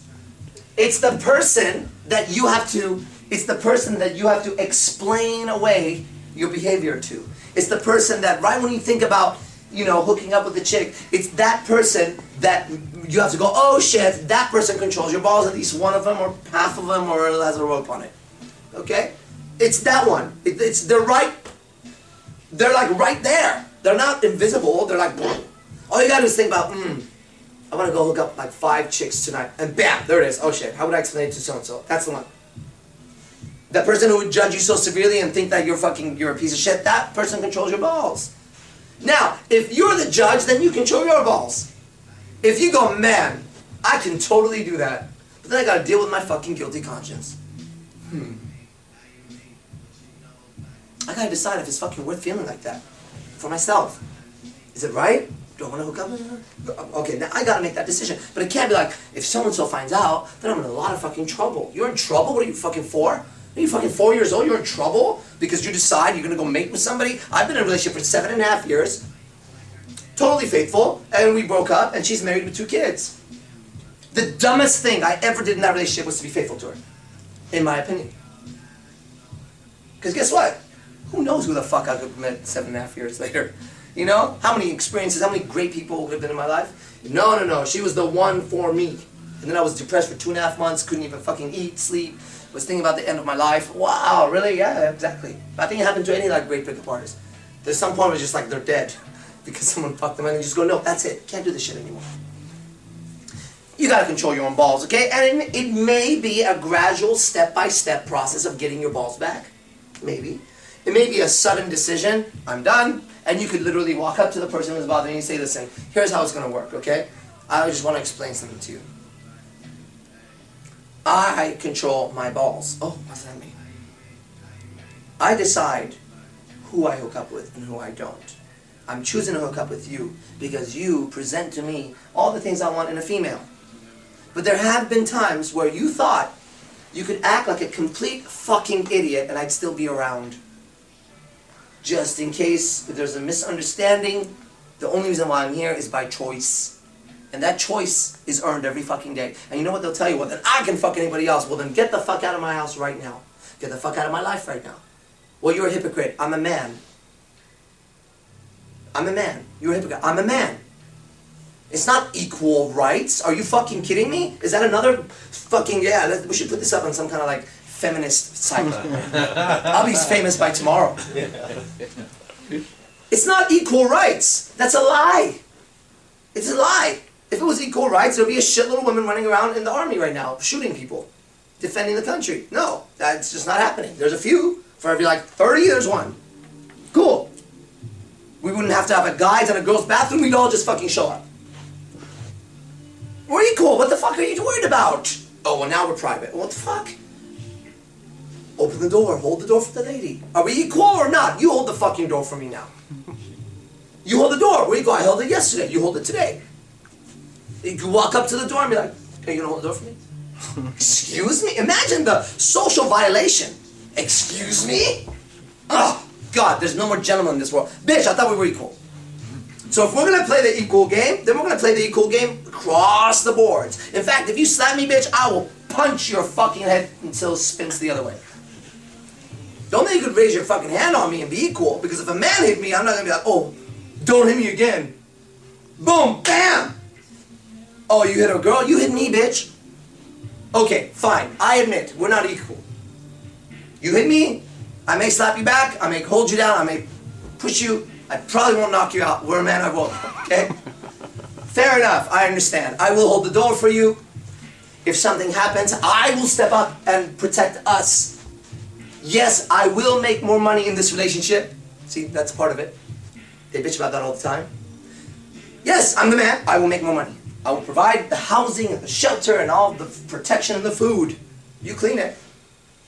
You clean it. I gotta go hunting. I can't come back and it's like, what the fuck is this? Oh, wow. You gotta clean too. No, bitch, you clean.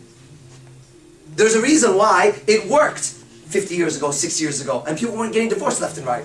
Because the woman would fucking stay there, clean, take care of the family, and the guy would go out and be with his buddies and rock the world and come back and be like, honey, and she's like, oh my God, are you okay? Oh, massage, yeah, it was a tough day. What happened to those days? Now it's like she comes home, he's like, honey, you okay? And she's like, yeah, it was a rough day, you know. Not to tangle with some big CEO. Shut up. Make me dinner. I don't like that word. Huh? Make me dinner. Make me dinner. You never wash dishes. Shut up. I don't wash the dishes. I don't. If I eat something, sometimes I'll wash it. But I have a happy household. I also don't do this bitch move that guys do, which is like, let's not put that painting over there. I want the couch over. What? When did that become here? I forgot to spend about 7 minutes up there. What are you doing later? Come by and stuff.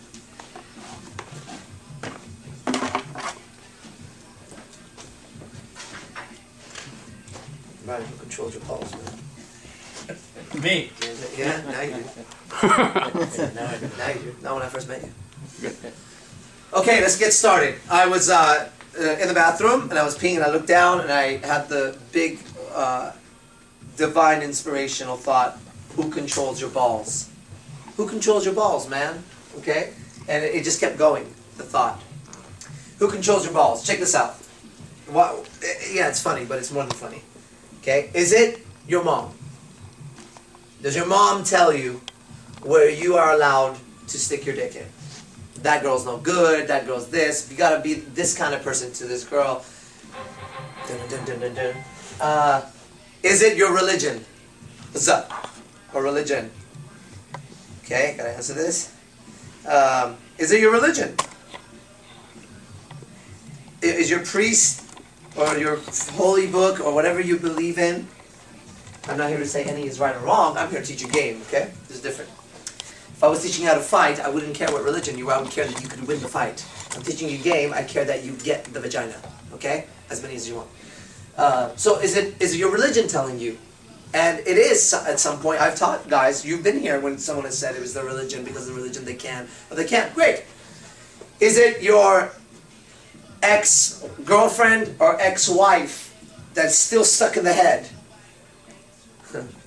And she's still kind of controlling your balls, right? Is it your current girlfriend and current wife? And at that moment, well, I should have saved that to the end. Let's forget I said that. Is it your school teachers? Is it your media? Somebody somewhere controlling your fucking balls. Or the final one, yay! Come on in. This is super gay. Yay! Girls write that. Y-A-Y. Don't do that, by the way. Don't text girls yay. I've seen guys do that. They text it to me yay. And I text back, that's gay. Don't do that. Yeah. I mean, unless you're gay, then do it. What was I saying? Oh, yeah. Is it your current... Hey, brother, who controls your balls? Okay? Your religion, your mom, your dad, your school teachers, your friends. Okay? You don't have to answer it.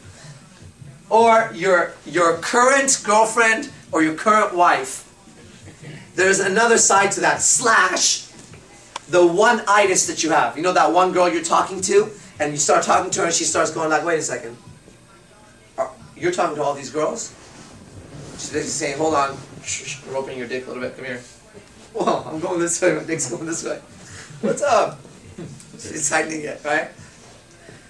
What about your current girlfriend or wife? And why is that important? Because I don't have that as a rule, you know what I mean? I am in a relationship, she doesn't control my dick. She's gonna watch the video. It's fine. It's my dick. I will self-determinedly decide who I mate with as a personal right that I have, okay? Now, the moment that you control your balls, you're gonna have a whole different level of power when it comes to women, man. Okay? This is just the realization I just had. I'm like, why am I able to do things in life that others can't? I'm peeing and I'm thinking about my night, I'm thinking about my day, and I'm like, wow, because this shit is under my control. Okay? And other people are trying to learn game, but then they have to like make sure somebody else is okay with it. Society might not be okay with it. You know what I mean? Well, you know, well, aren't you married? Since when did you fucking become my dad or my mom? I didn't even listen to them. If I listened to them, I wouldn't have tattoos and I wouldn't have pursued a career in martial arts or here. I would have been either an engineer, a doctor, or a lawyer. I would have been miserable, been married by now, probably had a couple of kids, and been figuring out how the fuck I can get out of my life. So thank God I didn't listen to them when it came to what I'm supposed to do with my life. And when it comes to your balls, how funny that is, but you have to control them, okay? Now, what if you don't? Is there guys in the world that actually hook up with chicks that don't control their own balls? Absolutely, for sure. I have no interest in being a lucky pickup artist, which is not even a pickup artist to me. I have no interest in sometimes making it. I have interest in being the best at what I do. In the short amount of time that we've been here in Seductive Instinct, right now I'm the top of the game. You go check it out. Go look it everywhere. Okay? Matador just called me 2 days ago. He's like, man, I can't look anywhere without seeing you right now. What the fuck? That's right. Well, this is part of it. I'm giving you my inner game. I don't want to be okay. I don't want to be number 2. I want that sports star, NBA, NFL, NHL, blah, blah, blah, all these 3 letters. When they are with their girls and around me, I want them to hold their girl a little tighter. I should choose whether I'm going to give attention or not. I like that. I like that. Is that weird? Maybe. Maybe. It's as weird as some chick putting on my Facebook today and tagging myself, Matador, Discovery from Mission Arts, and a bunch of other pickup artists I don't know. What do you guys think of this video? She says. She's probably going to watch this. I don't know her, so that's cool. If you're watching it, props to you for fucking putting that shit up. And it's like this incredibly made video. It's so professional. So I'm on the bathroom with my phone. Oh, let's check this shit out now. I got a little bit of time. Starts really good. Some percentage, like 90% of women have a self-esteem issue or some shit. I don't know what the fuck it is. I'm like, what is this going to be? And then suddenly it shows like computer games with titties hanging out. And then it shows like some rapper throwing money on some girl with her vagina going up. And oh, whoa, what am I watching, right? And then comes an expert on media, and he's like, you know, our children spend 90% of their time watching media. I'm like, what are we getting to? I'm trying to go, what's the great video? What are we getting to in this fucking thing? I get to. By the end, we get to this. Women are more than their looks. Like, I needed a fucking production, right? I needed a fucking people to get together, figure out so they can tell me women are more than their looks. Listen, if you have to go through all that to convince me the women are more than their looks, then you gotta re-look at your own fucking belief system, because it shouldn't take all that. Truth is simple. Women are more than their looks? Cool, sure. Why are you going through that fucking gymnastics for that shit? Do you get the difference, right? And there's all these comments. I didn't even fucking comment on it, right? What am I gonna say? Because 5-minute conversation with me, without that multi-million-dollar production with a fucking little camera, will bring to light the truth. A woman better be hot. Simple. That's it. Done. Well, what about her intelligence? Well, I don't know. Do you like morons? Do we have to go over that, actually? Is that like something we should fucking sit down and like break down? Or should we just go, naturally she should be fucking intelligent? Do we walk around and admire moronic human beings that have nothing going on for them? Of course not. But why do we have to say a woman should be hot? Because we're taught the opposite. We're bombarded on one end with the images of the beautiful woman, on the other end, as if it's wrong to stare at her, as if it's wrong to tell a girl, which I tell all my clients. I just started my class today like that. I walked around, I said, I'm looking for ugly people in here right now. If you're ugly, I'm going to kick you out. This is a fitness gym, martial arts. I swear. And I started walking, I said, if I look at you for too long, don't be scared. I'm either admiring you, or if I go like that, you just leave. Oh, and I talked about this little video that they showed me today, right, on my Facebook. And I'm like, seriously, dude? What do I think about that video? I think someone wasted their time, and I think their energy. I think it's a nice to make production. Put that money behind me and watch what I can create for you. Okay? But you're going through a lot to try to convince me where I can come back with fucking 10 to 15 words, get the whole world jumping on my case because I said some truth. Because if what I'm saying is bullshit, then forget about it. Right? If I came to you right now and I said, listen, there's green dragons that exist inside the toilet. Every time you go, they come out and they eat your ass. Right? You'd be like, shut the fuck up, dude. Like, no, seriously. And then I gave you a big-ass production where it showed people, like, talking about it, you know, safety society of toilets. Like, yeah, people's butts have been bitten. That's what it was to me. Because truth is simple. Truth is simple. We all can feel it. And here's the truth. Who controls your fucking balls? You don't? You got a problem. Okay? You got a problem. At some point, you have to grow the fuck up and go, I'm going to decide what I'm going to do with it. That's it. It's a done deal. Now, to the degree you have the freedom, by the way, he has to go, so it's okay. He told me. Okay? You can go at any time. I'm just saying. To the degree that you have the freedom to change your mind, to that degree you're powerful. That's true. I'm not saying won't. But listen, if you control your balls, then you can choose to put your balls in religion. That's kind of a cool statement. Okay? I put my balls in religion. If they fuck with my balls, I'll take them out. Right? Priest can't be telling me don't touch and he's touching kids. There's something wrong with that. Okay? They can't come and tell me you're a Muslim, your prophet had 7 to 8 wives, but that was your fucking prophet. Well, I want to be in the fucking image of the prophet. Yeah. That's it. Don't fuck with me. I'm a Muslim. That's it. That's it. I need 8 wives. Okay? That's it. In my religion. Oh, well, you're misinterpreting. You're misinterpreting. I don't know. See, it gets too fucking weird. And here's the point. Why do you give a shit? Shut up. Right? If you have to go through all those fucking gymnastics, to mental word gymnastics just to convince me, then I think you're fucking lying. Because all I gotta do is step up and say, listen, it is vital for a woman to understand that her beauty is gonna be the thing she's gonna be judged on. When she gets a job, when she gets a husband, when she gets all that, and if she's very beautiful, she'll have a much easier time than the uglier chick. Simple. Now, if she's intelligent and beautiful, my God, the world is hers. And that's about, I don't know, 20 words.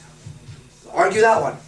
No, that's the truth. That's it. Simple. It's by observation. That's what it is. Now, by observation, if you are an alpha male, this is Celsius Lounge, Seductive Instinct, the art of the true alpha male, not the fake alpha male, not the ones. No, come on, dude. True alpha male. True alpha male is this: I fuck whoever I want.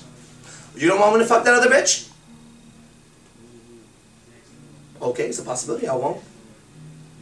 Well, what's up? It's not going to happen because you and I have some weird relationship that you could be a complete fucking bitch to me, and I'm just bound by some law that's what?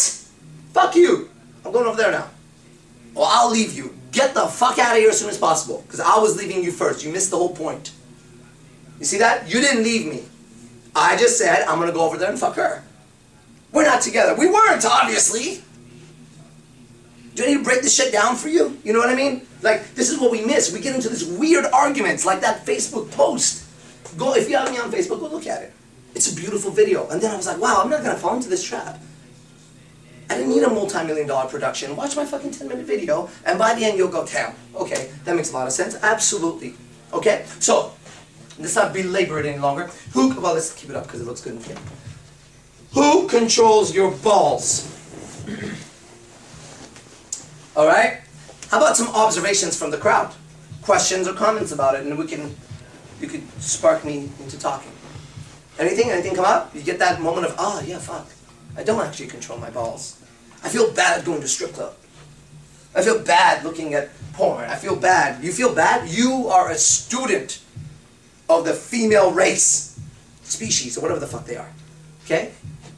I'm a student of them. I study them. I'm not a spectator critic, right? When you watch movie critics, I don't care what the fucking house looks like as long as it's clean. It's not my job to be a fucking interior designer and shit. You know what I mean? That's not what I do. You do it. This is your place. You take care of it. Okay? Take care of the whole thing. It should smell good, look good, clean.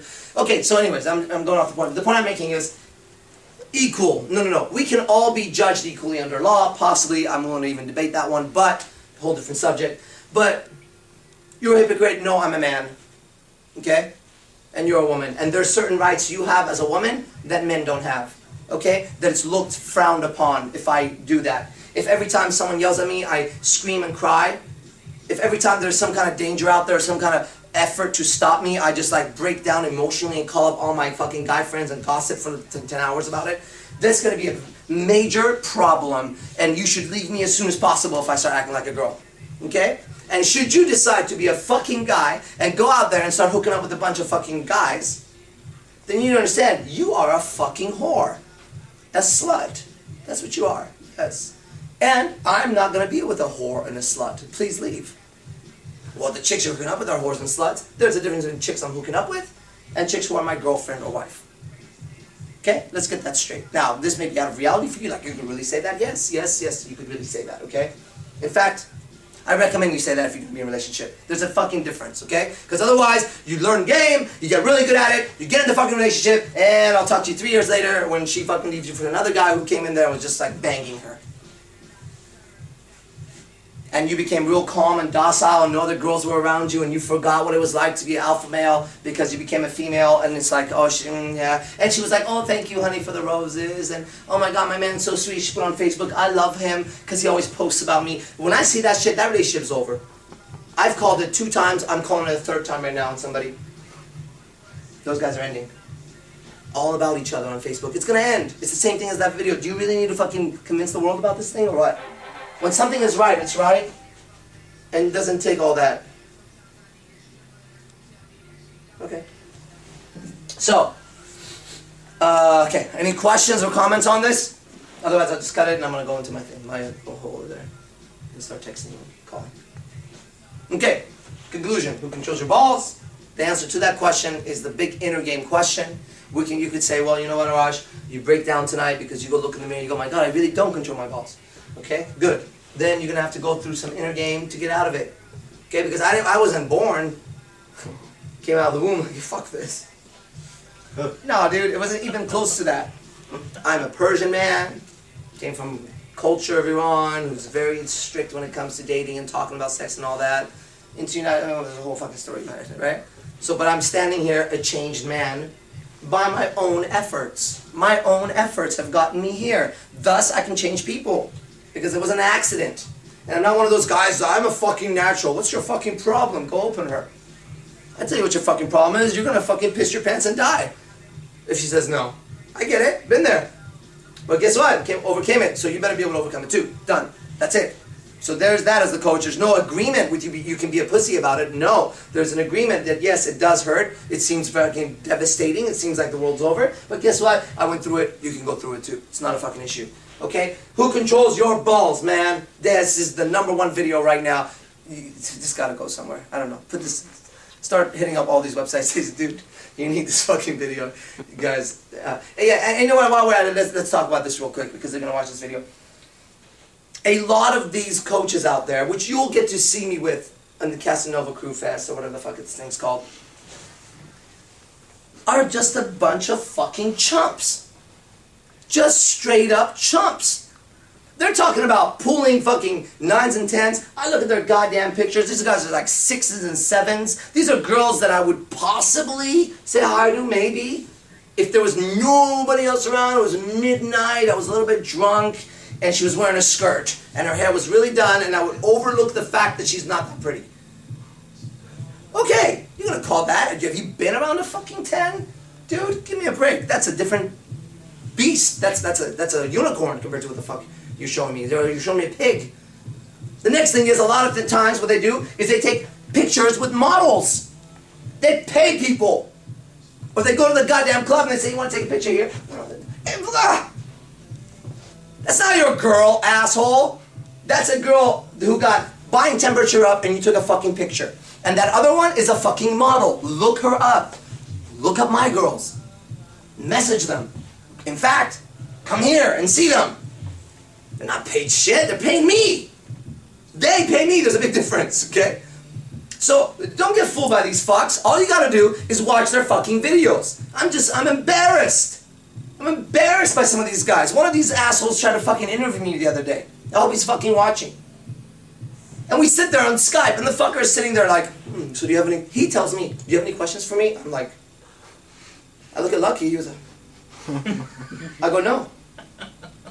And he goes, well, you know, I'm the only other guy who has a book out besides Mystery and Style. And I go, cool. He goes, you've heard of me, right? I said, no. He goes, I'm so-and-so. Great. And I'm looking at it, I go, what the fuck? What is this? What is this? Is he selling himself to me? Because I'm not here for that. And I said, do you have any questions for me? He's like, oh, well, he says, you guys should be more prepared next time. I'm like, dude, all right. I said, listen, there's a misunderstanding here. I was under the impression you were interviewing me. You had the impression I'm interviewing you. Cool, nice to meet you. He goes, well, you should look up some of my stuff. Well, I haven't still looked up his stuff, okay? But what a fucking joke. What a fucking joke. Because somebody else called me. And they were like, listen, dude, your name is getting pretty motherfucking big, so you should get the inside scoop on some of these people.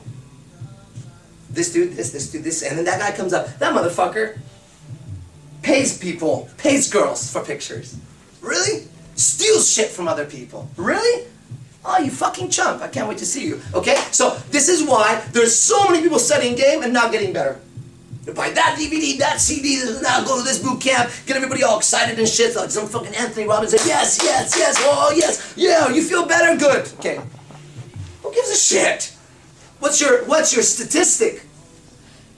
Are you better in game, yes or no? Or do you go day out? This is why. They know. The people that work here know. Okay, well, he knows more than anybody else. These guys are newer to this. But if you're my student and you're not progressing, A, you're a moron. B, you're not doing what I'm telling you. Equals C, get the fuck out. I have a fucking reputation.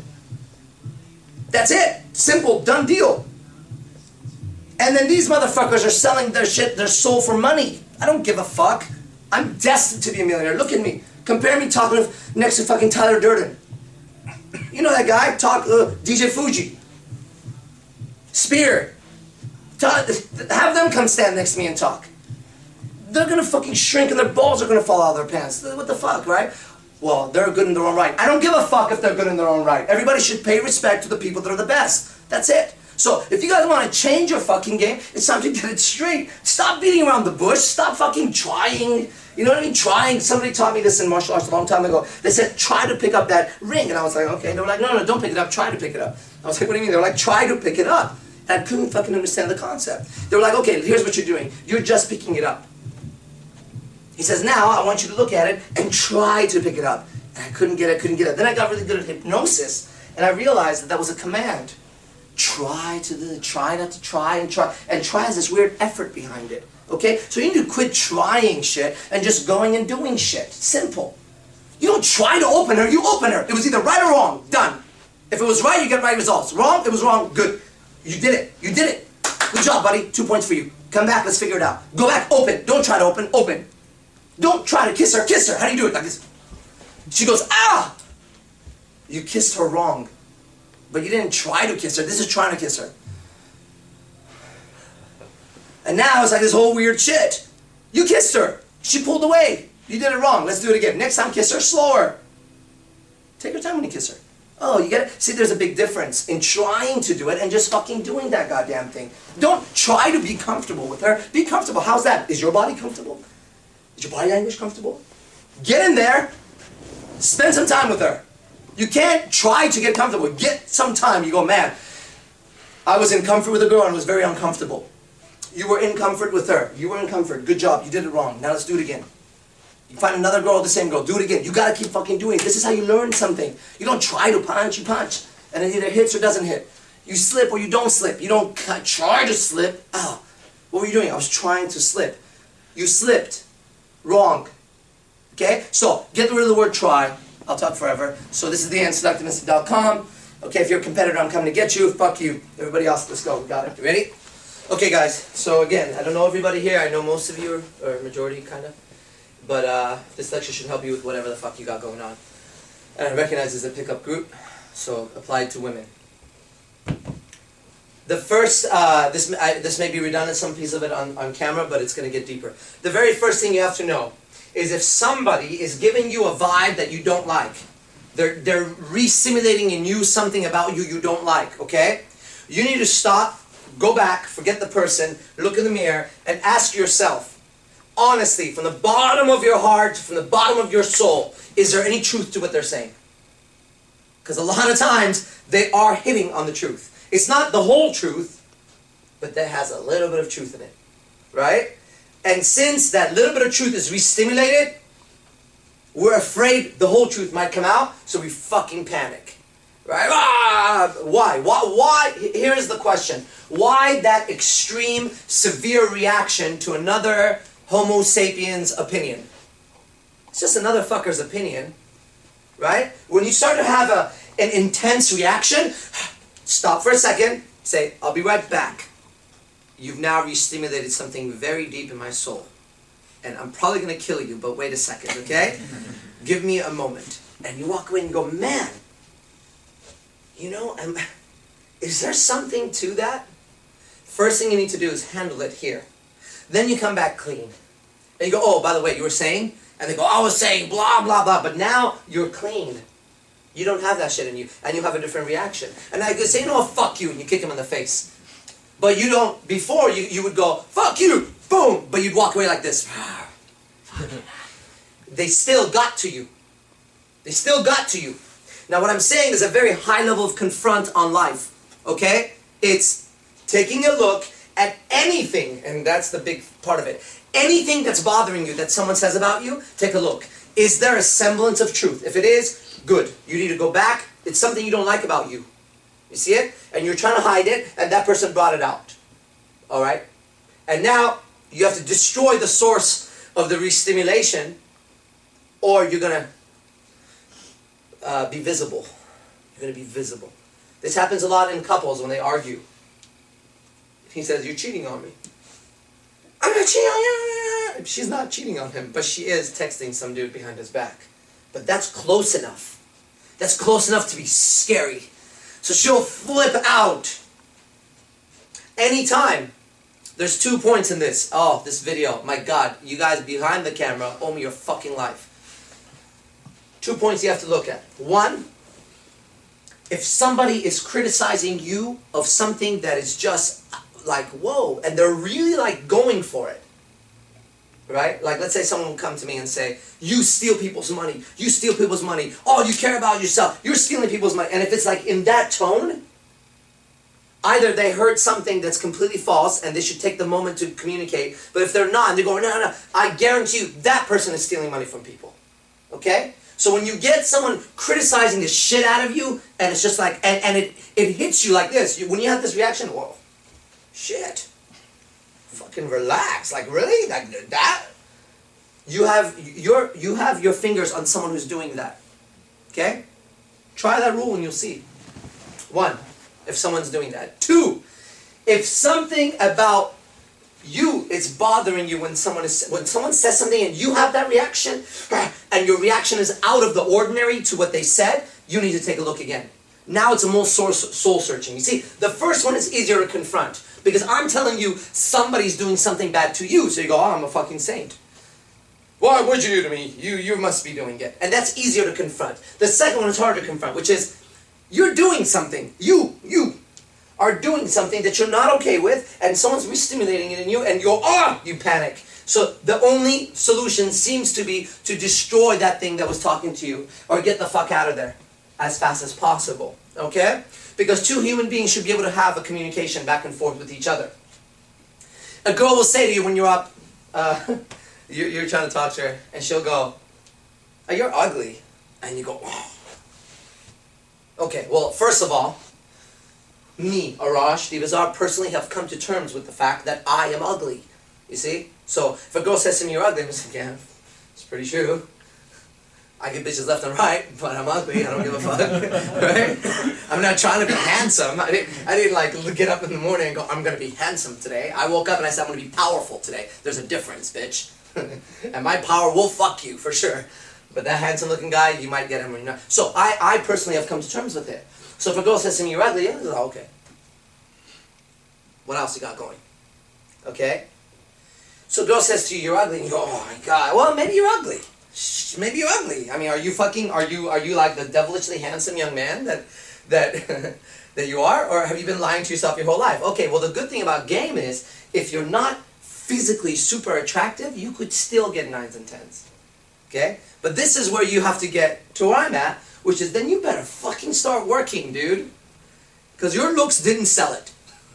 Okay? Genetic-wise, God just like sneezed and made Arash.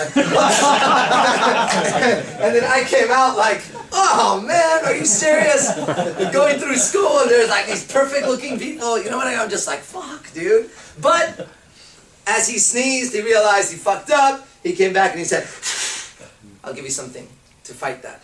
Good, so now here I am, okay? So maybe you're ugly. Good, big fucking deal. Maybe you're not that ugly. Maybe you're just not super hot. Like, I don't think I do think I'm ugly. Right? So, but if there's truth in that, if there's truth in what people are saying, then that's what happened. Maybe a girl will say to you, oh, you're creepy. And you go, and you get all fucked up. But if you really look, you are fucking creepy. There's something fucking creepy about you. See?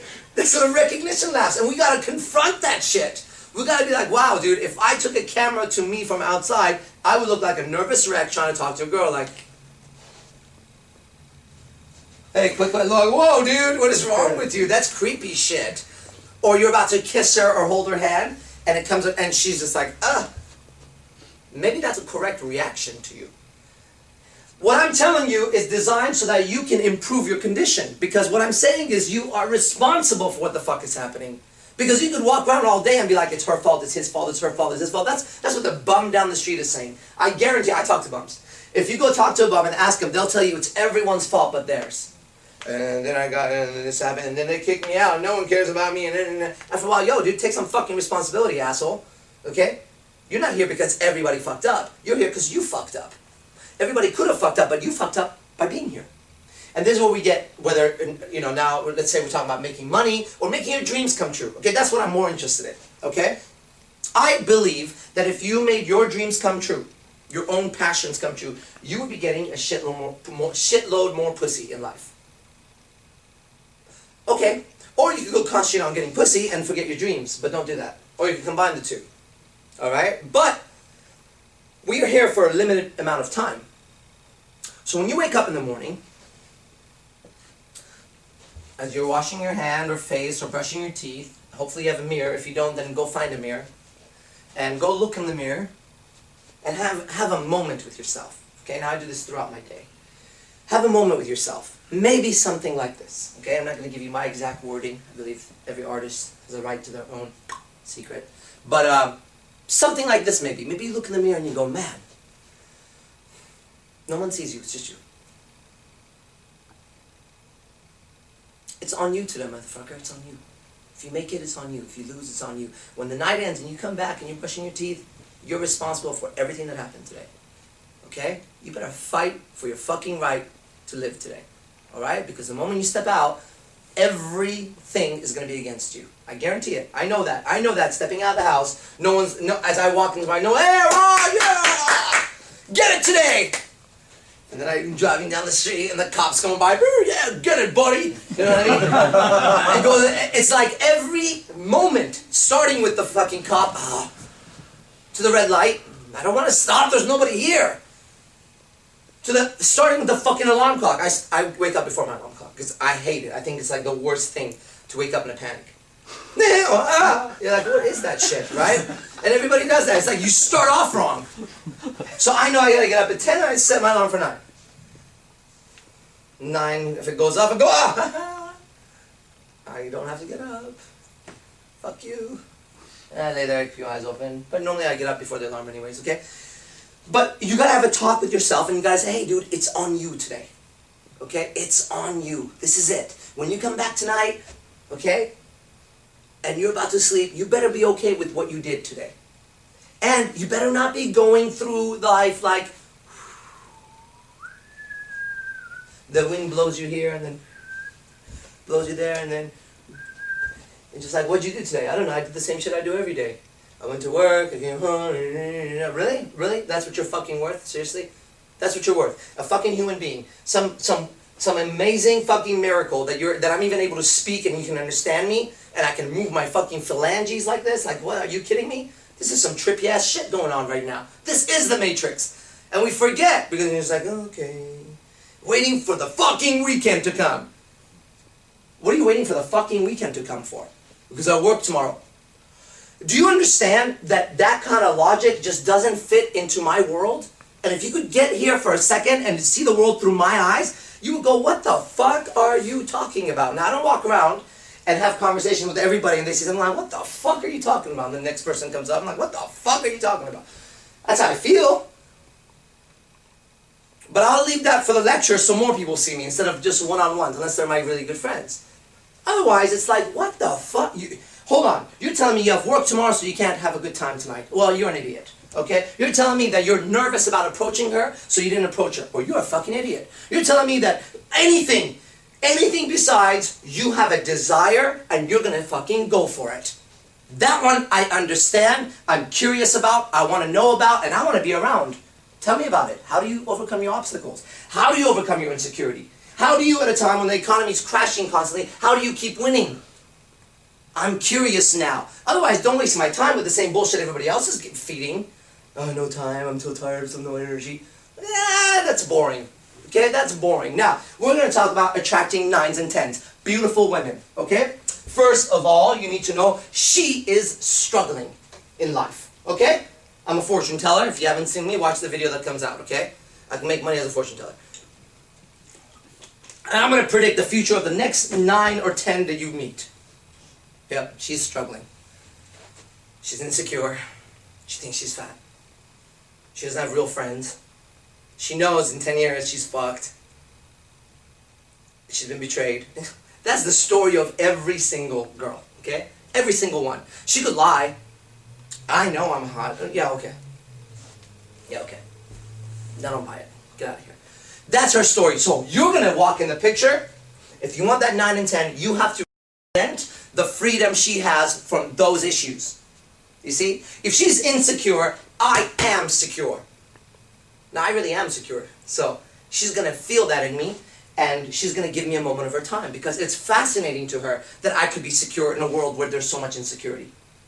If she is not following her passions and she's kind of going through life, then she needs to see someone like me who is following his passions and making it. Now, I'm going to represent every characteristic that she would ultimately want to be. And I'm going to embody it and I'm going to be it. And in that moment, I feel that I deserve to have her. You see? There's where I come from. Well, if I walk into a place, I deserve the best looking girl in the place. And I swear to you, it's been done many times over and over and over and over. I've walked into a place, I've looked, that one. And by the end of the night, that one was right. Too many times. Because I know I deserve the best one. Because the best one, by aligning with me, will come up in life. I'm not going to be insecure, weak, give excuse. I'm going to represent everything that even a man would want to have. And a woman, and a fucking dog, and a god, and this is who I am. This is what I'm about. We're here for a short time, okay? We are here for a short time. Each one of us, our life is a bubble. Gone, right?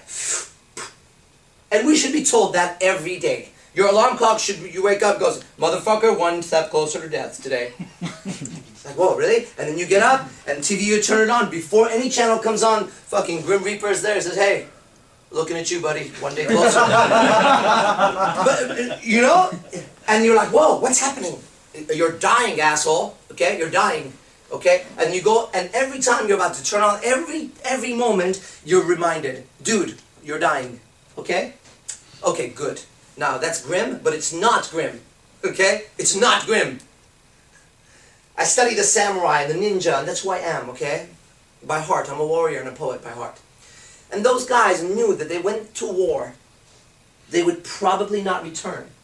So they would close off all the communication they needed. They would tell whoever they loved that they loved them. They would pay their debts. They would do everything. That's why you get the white martial arts gi, the uniform, is because the samurai would wear that under their armor. Because that's their funeral outfit.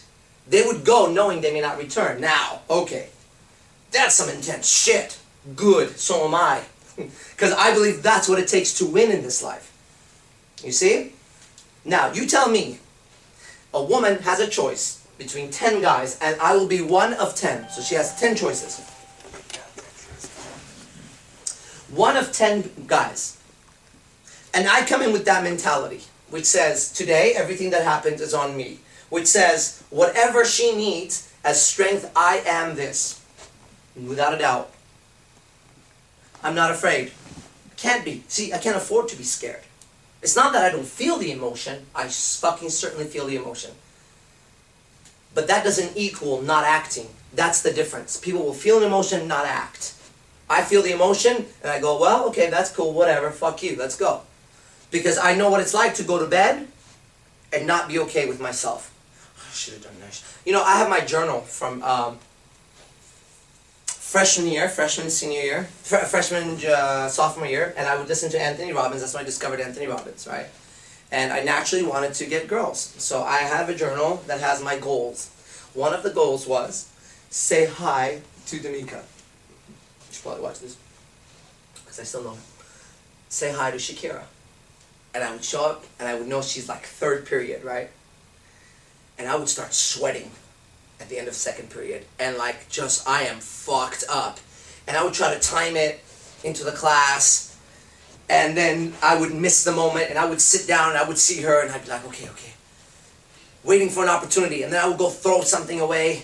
Here we go, like preparing. I'm about to say hi to her. Here's all I want to do. Hi.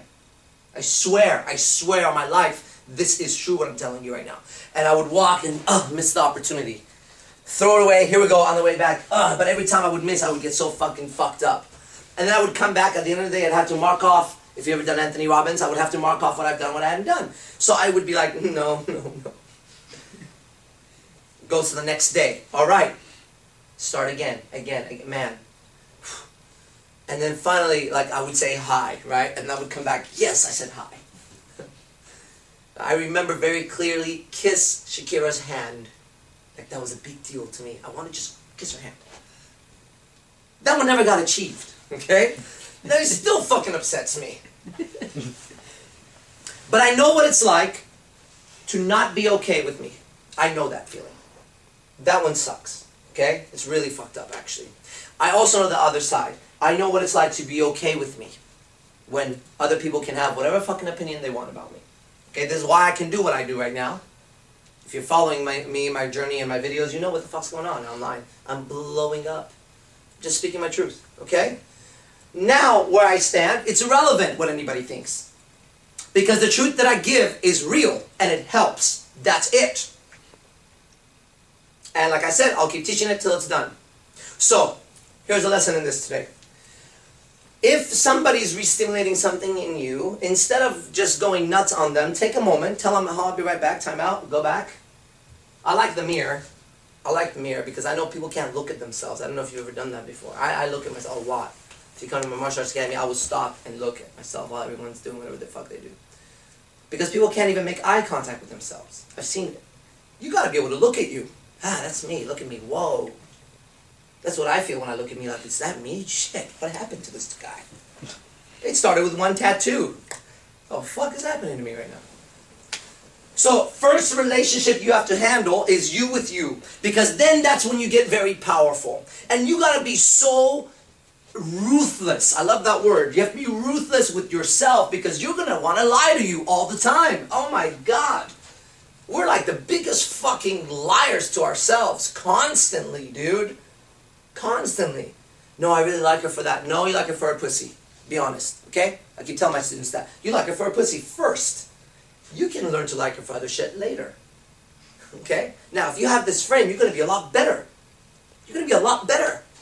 You know why? Because she knows that.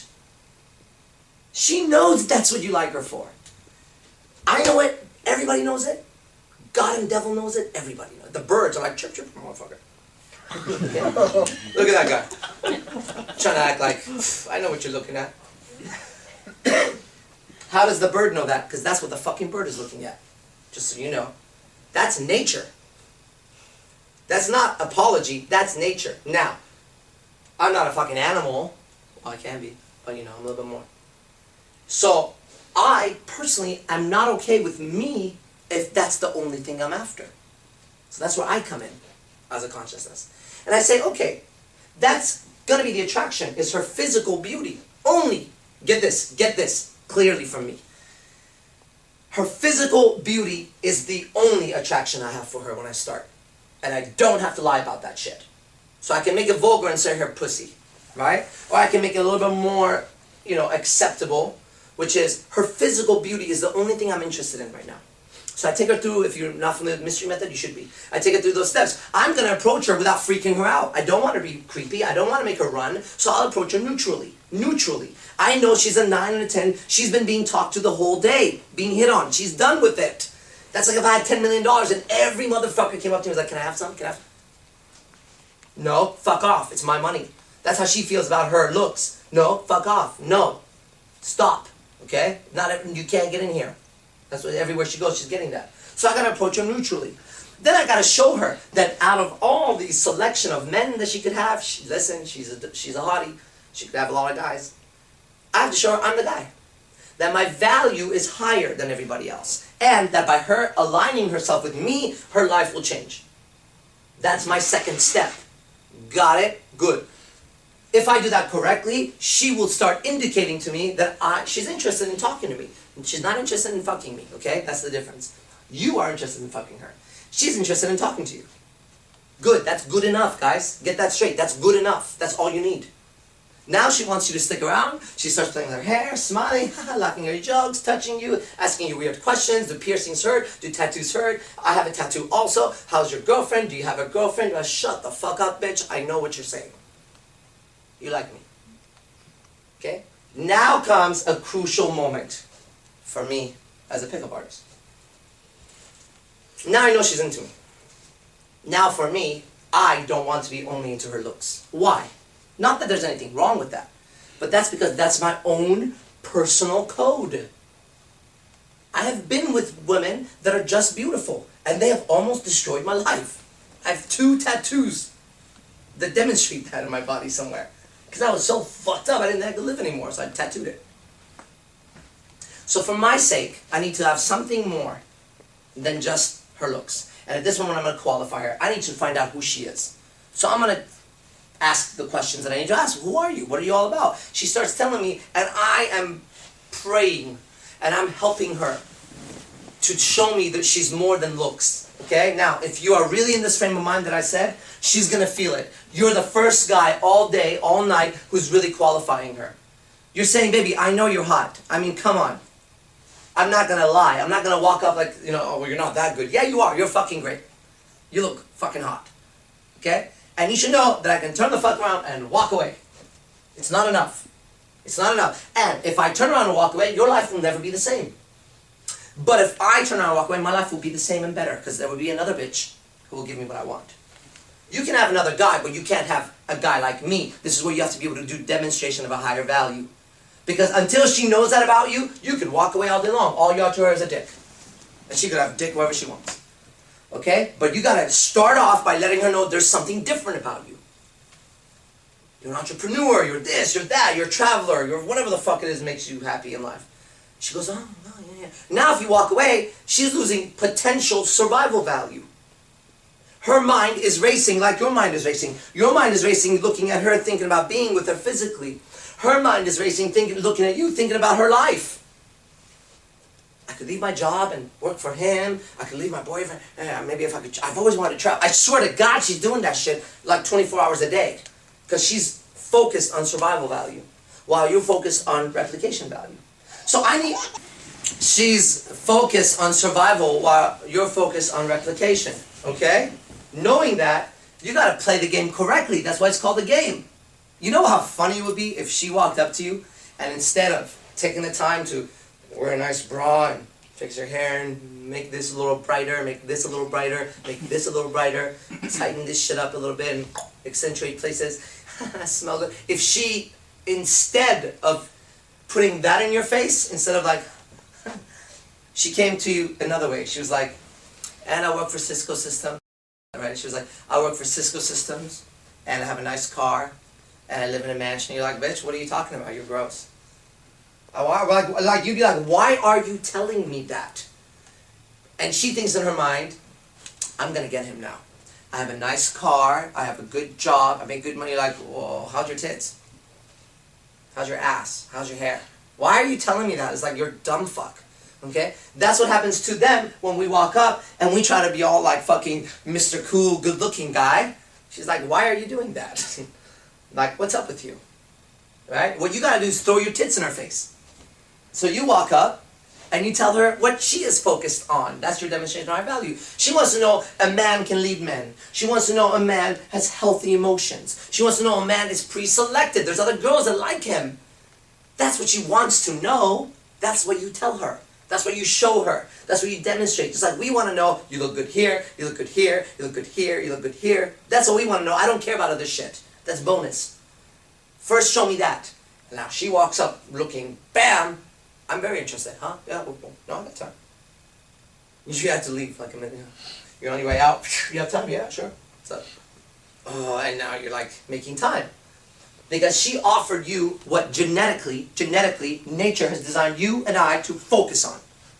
Now, the same nature provided her with something to focus on. It's just not what we think it is. Okay? So get that straight, man. Shit, get that straight. That's why the guy who teaches, any guy who teaches, I'm going to put in quotes, teaches, a direct approach, hi, you're so beautiful. You are triggering in her everything that's a turnoff. Everything that's a turnoff. No 9 or a 10 is going to go for that shit. And if she does, watch your pockets, man. Because she went for it for a different reason. It's an incorrect trigger. This is the science. This is not accidental. My life didn't happen by accident. I wasn't that GQ, great-looking guy with a shitload of money who got a lot of girls. I was a little burnt, cockroach-looking Persian olive boy. You know what I mean? And without English, and here I am. I feel like a fucking retard sometimes looking at my life. What the fuck happened here? And it keeps going. Because I understand. I understand their minds. I understand my mind. Okay, final part of this talk.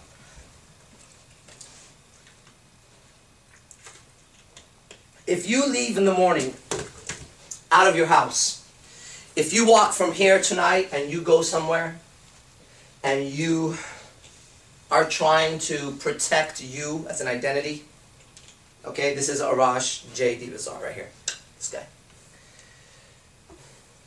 If I leave the house trying to protect this guy and amass a little bit of money for this guy and some women for this guy, if I do everything for this guy is so fucking tiny that this guy fits the definition of you're 1 grain of sand in all the sand in the world, okay?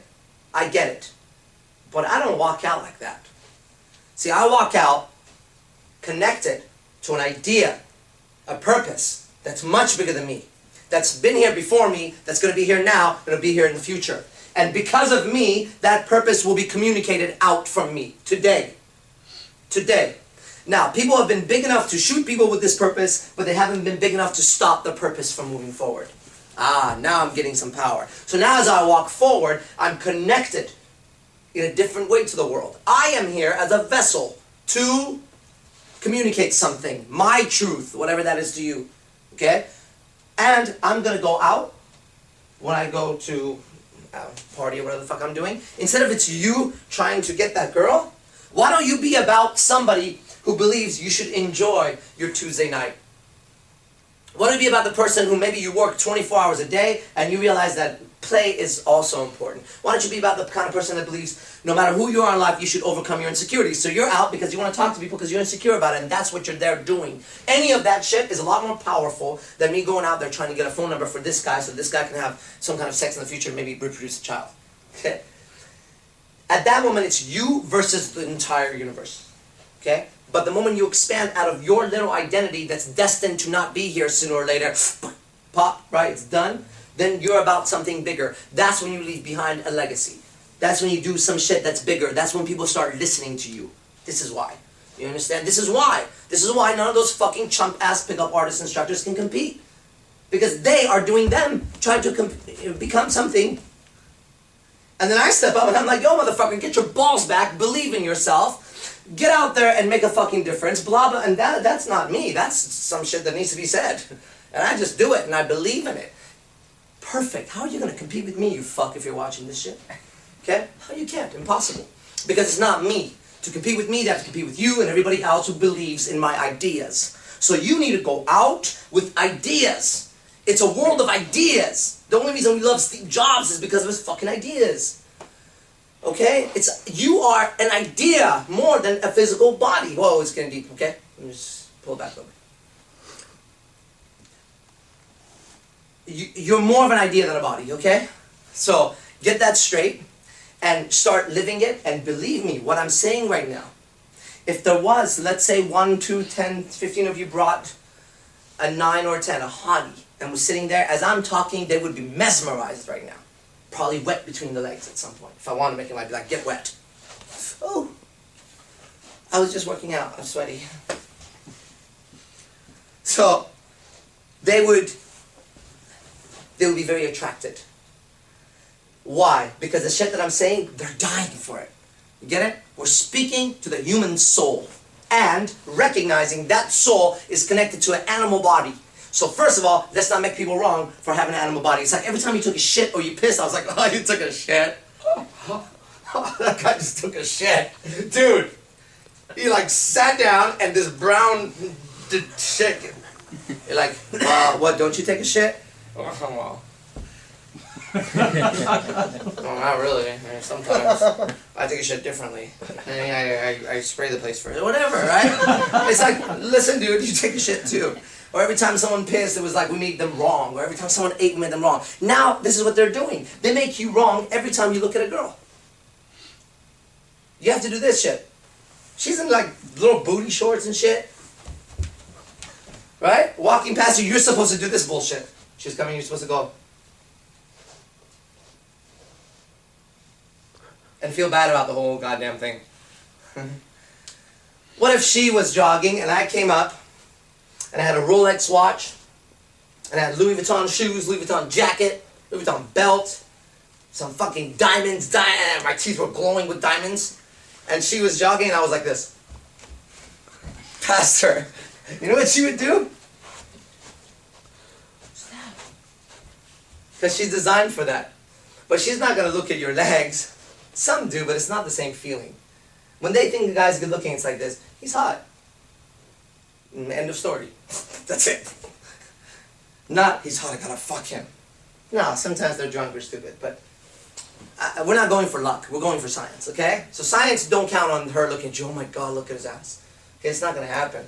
But if you shine that many diamonds and that much shit and, you know, she's noticing her genetics go kick in. Okay, good. So the first thing they do is they're making you wrong for being a guy. It's genetics. You can't, I mean, Mystery, I just remember, Mystery says, don't ever apologize for your humanity. I think those are his words. And I get it. I don't need to fucking apologize for thinking hot girls are hot. For me being attracted to their beauty. Are you kidding me? I'm supposed to be sorry for something God or nature or whatever fucking you believe in gave me? Because some fucking disgusting ass fucking perverted priest says I should? Sorry if I step on your religion, but you're stepping on mine all the time, so it's okay. So you have to recognize there are two things happening. One is there is you and me, which is supposed to be about something bigger. We feel better. That's the word inspire, to be in spirit. That's what it means, okay? We love inspirational shit. That was a great movie, it inspired me. That book was great. He's an inspirational speaker. It's like a good thing, right? We like to be in spirit. And secondly, as we do that, we have to recognize we have a little pet. It's this body. And we gotta shit it, piss it, shower it, feed it, and fuck it. Okay? And we're not going to apologize for any of those activities. And if everybody thinks that we should, then that's that same person who needs to go back and look in the fucking mirror and be like, oh yeah, guess what? I'm the dickhead here. Okay, but when you know this truth, you don't have to apologize. This doesn't give you the right to go out and offend women. That sometimes guys think that, right? Hey bitch, I'm looking at your thing, you know what I mean? It's like a little bit. That's not cool. It doesn't give a right to hurt another human being. It gives you a right to survive, okay? And it gives you a right to look at this art and study it with a correct viewpoint. An incorrect viewpoint is you're studying this for, I don't know what the fuck it is. A correct viewpoint is You are studying this to understand how females work and how men-to-men relationships work and how you could discover more about you so that you could become the kind of person who attracts two things. One, 9s and 10s in your life, more than one, a lot. Two, high-value men who want to align with you. That's part of it. Because then you feel like you're succeeding, okay? That's a feeling of success for a man.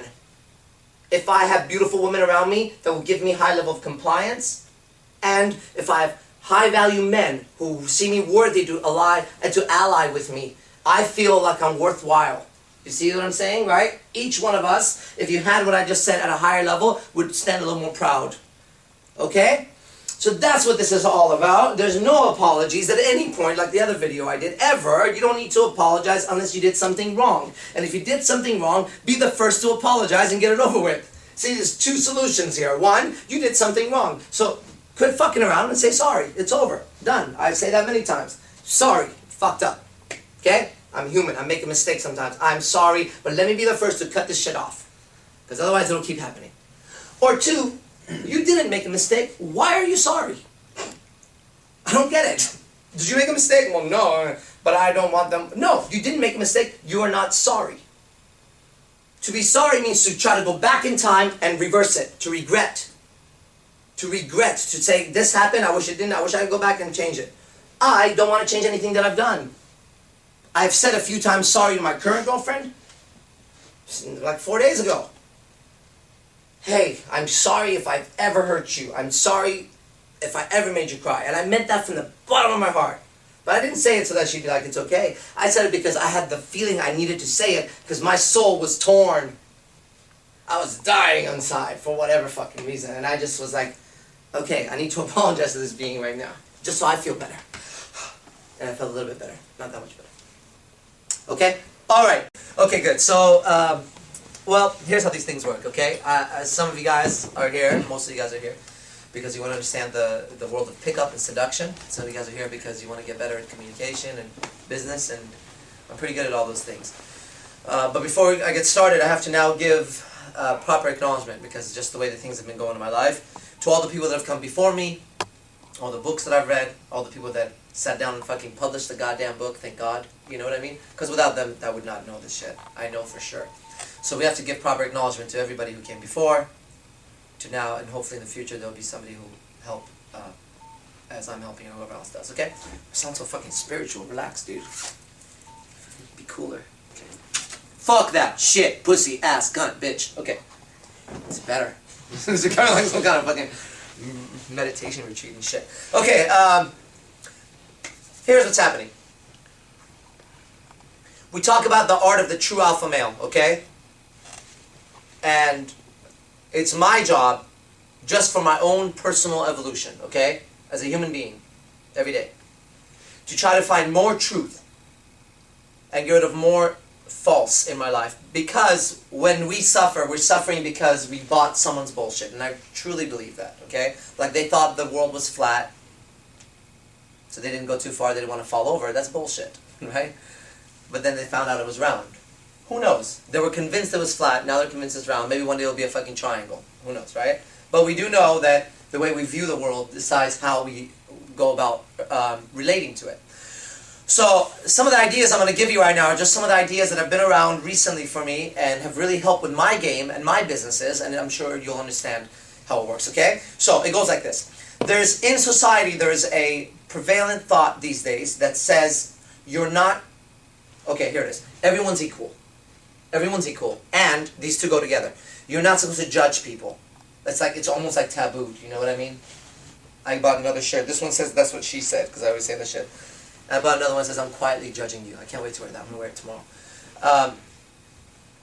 You're not supposed to judge people, and everyone is equal. Okay? But let's get to the real matter. Alright? So as I was teaching martial arts today, I turned to one of the girls. She's turning 18 in 3 months. And I said to her, you're about to turn 18 in 3 months. I said, remember what they tell you. Everyone's equal. And don't judge. I said, so you're going to be in the world of grown men when you're 18. They're going to come after you. And some of them are going to have resources, money, intellect, socially aligned. They're going to protect their loved ones. That's one group of men. And there's going to be another group of men who are just fucking bum, scum, pervert assholes. I said, but for you, remember what they teach you. You're not to judge, and everyone is equal. Right? I said, do you see how pathetic and bullshit your life will be if you did that? The reality is, you are supposed to judge. You see? We're supposed to judge, and everyone is not equal. I am in no way equal to a criminal. I'm in no way equal to a piece of shit guy who sits around all day, smokes weed, and watches TV and doesn't give anything back. Not that I don't smoke weed, I do. But not giving anything back is different. Okay? So, if you are going to be good at seduction and at pickup and at business, you have to gain back your ability to judge, okay? And recognize you are not equal to the next man as you walk into the club or you go into the bar. Because if you are, how could you get the girl? You see? But you got to get that out of your head, because if I'm a girl, if I'm a hot girl, a 10, okay, 9 or 10, that don't get any guy, she's looking for a man in her life. Okay, she's looking for a real fucking man. And a real fucking man should have no problem saying, you know what? I make the decisions. I'm judging here. This is right, this is wrong. Honey, we're not going over there. That's a bad neighborhood. We're not driving there. We're going to go over here. Okay? We're going to eat this, because if you eat that, you're going to get fat, and I don't like fat girls. Oh, you can't judge. I can judge. I can judge if I have to spend my time with a girl who's fat and nasty and doesn't take care of herself, than a girl who's got the curves and the hair and the lips and the smell. Oh, fuck yeah, I'm gonna judge. Are you kidding me? I am gonna judge for sure. And I hope my fucking dad judged before he got with my mom. Because I'd hate to come out like what happened to your genetics? Well, fucking dad didn't judge. He was just like, whatever's got pussy, I'm gonna hit it. That's okay. Stick it around, stick it out, buddy, stick it out. And fuck that shit. Fuck that shit. But I'm telling you this because somebody should have told me this, but they didn't. Okay? Because it makes more of a man out of a person to come out and say, what the fuck are you talking about? Don't judge. What do you mean don't fucking judge? What's your fucking problem? When I buy a car, I'm going to judge. When I buy shoes, I'm going to judge. When I get with a girl, I'm going to judge. And when I pick a job and a career, I'm going to make a fucking judgment call. So where are you getting this thing of, we should not judge? We should not judge what? What? Where should we not judge? Where's that idea coming from? We shouldn't judge the cops that are actually criminals. If there's a cop in here, you know you're a criminal, okay? I don't know if you are, but you know you are if you are, okay? We should not judge them. We should not judge the politicians because they're the ones destroying the world. Is that where it comes from? Because I know in my life I need to fucking judge. I need to make a judgment every second. I just ate some fucking Reese's peanut butter cups and a Twix, and I went into the fucking gas station and I put it up to the lady and I said, I'm such a pig. She started laughing. I said, I haven't even grown up. I said, look, it's fucking 9:30 p.m. I'm here, and I'm buying Reese's and Twix. Grow up, dude. And she goes, no, it's okay. It's okay. No, she doesn't know I'm fucking with her. I'm fucking with her. Right? But the reality of it is I have to make a judgment. I'm about to put some nasty food in my body. I could have an apple and whatever, salad, but I'm going to have some chocolate because I'm fucking craving chocolate. You have to judge. And you have to, okay, now why is these speeches important? I heard today, this guy, he works at, well, I'm not going to say, but he's got a high profile job, and he told one of my students that he's been watching all my videos, like secretly, and he goes, you know, there's some like real powerful shit in those videos. And he goes, my wife, I was telling her to watch, she was like, I don't want to listen to that guy, he's a weirdo. Okay. He goes, but no, that's some really powerful stuff. I said, yeah, because you could take what I'm saying and you could literally be with a girl, hanging out, and say what I'm saying. You could teach her. You could say, you know what? Honey, baby, sweetie, cupcakes, peanut butter, whatever you want to call her. You say, look, peanut butter's cute. You say to her, listen, you have to learn to make judgment calls. You can tell her, you have some friends of yours that every time you hang out with them, you feel worse. Every time, okay? That's real to every girl. Like, they're nice to you and they're maybe pretty, but they judge you in a weird way. Right? They're like, oh, you got a haircut? Oh, okay. Are you wearing that? Oh. Right?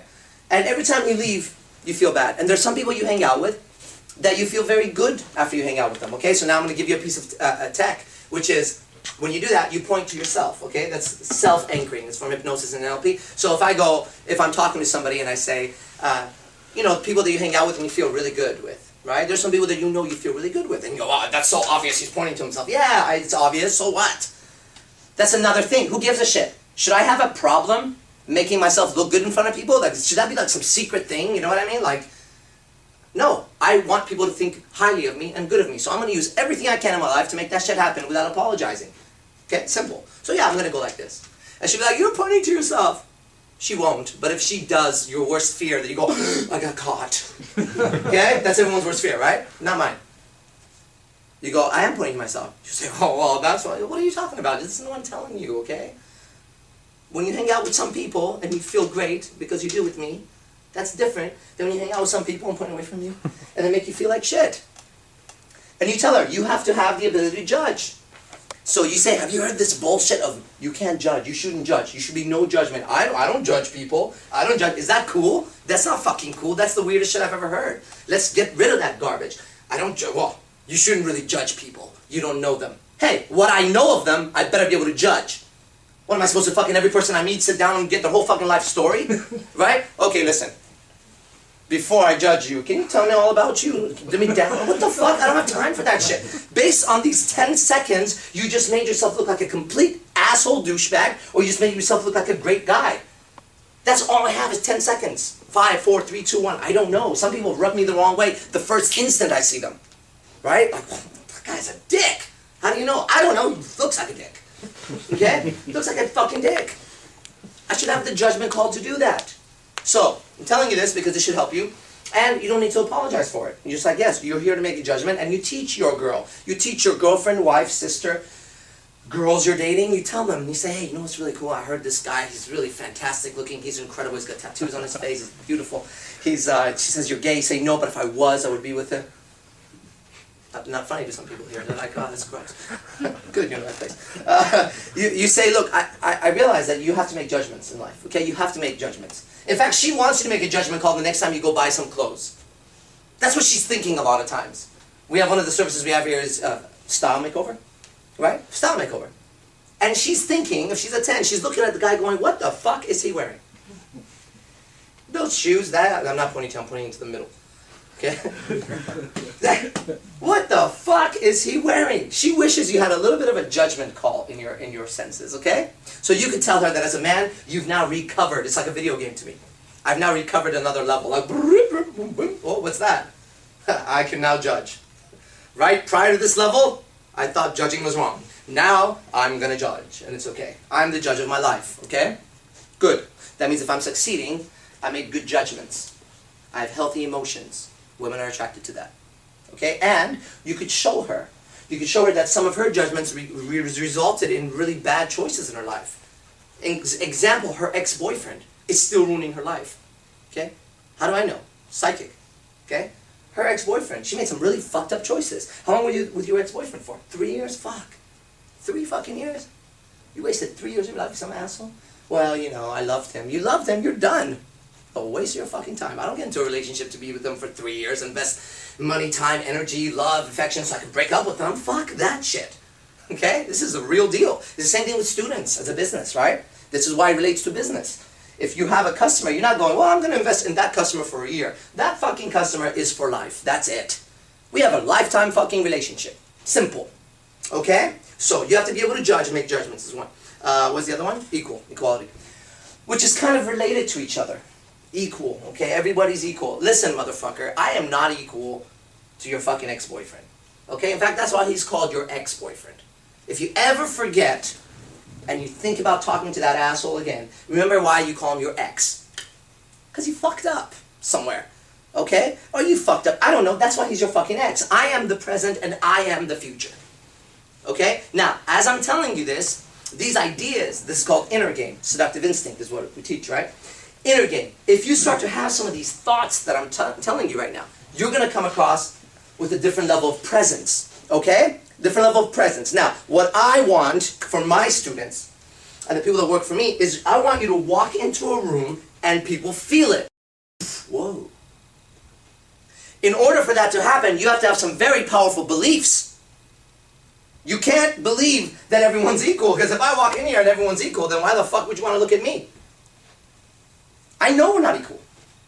Does that mean I'm better than you? In this moment, when I'm teaching this, you're listening to me, and I'm distilling my knowledge. If you want to get into who's better, who's worse, I personally don't give a fuck. I know that right now, it's my time to speak. Simple. So everyone needs to pay attention now to me. Good, you have to know that shit. So when you walk into a club or a bar or whatever the fuck you go to, why should people pay attention to you? Why should that hot girl dance with you or talk to you when she could have any guy? Well, if it's just your dick. I said this, I could have done this, right?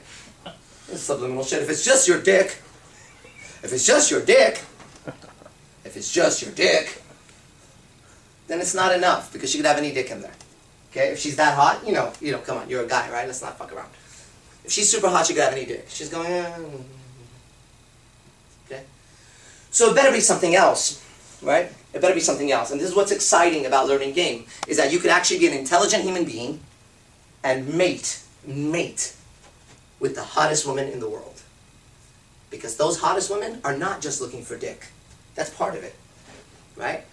What gets them excited, what gets their emotion, what gets them the same feeling we get when we look at an incredible looking woman, is a man's intellect and emotion.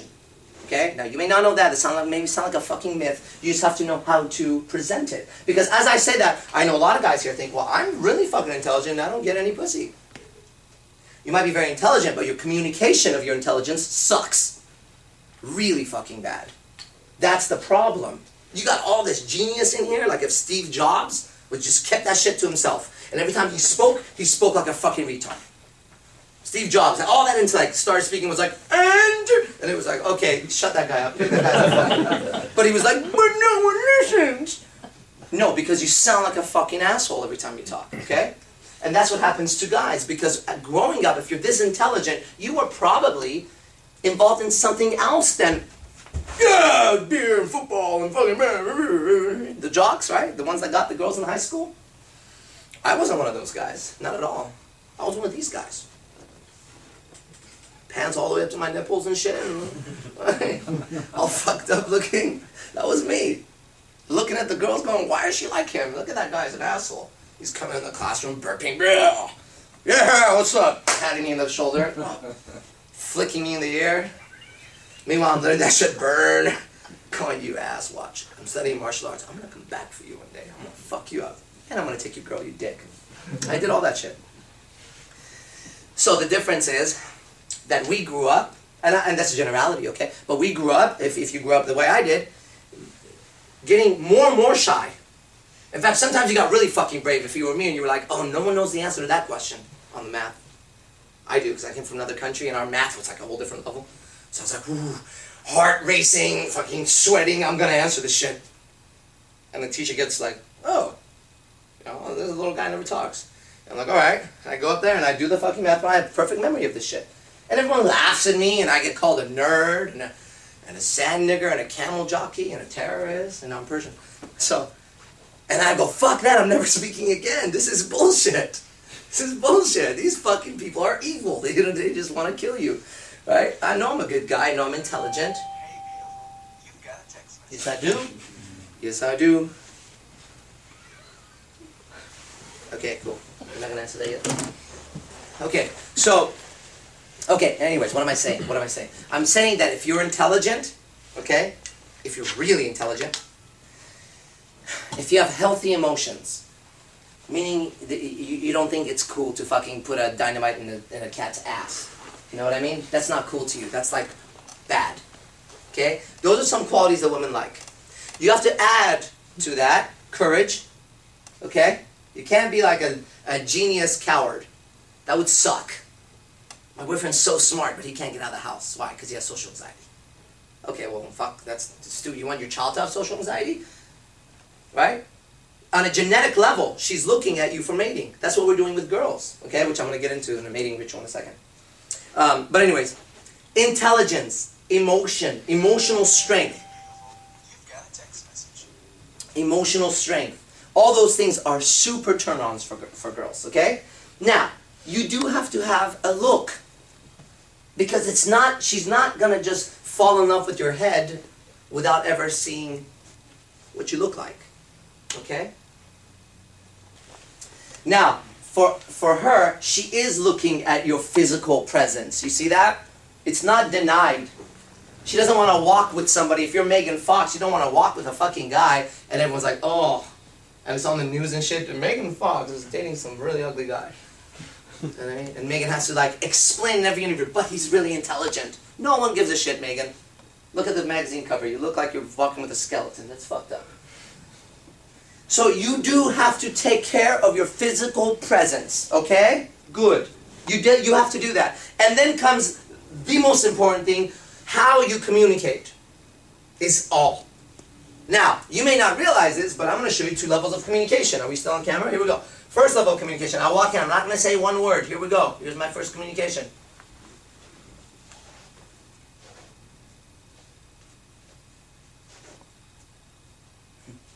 That's communicating. Okay? We'll do another level of communication. Another guy walks in. Starting now. That's communicating. I didn't say one word, but I communicated. So how you communicate should be there. Wouldn't it be so fucking cool if we saw a little, shorter than me, I'm pretty short, but like that short, Oriental guy or Indian guy, Middle Eastern guy, I don't know, one of those races, right?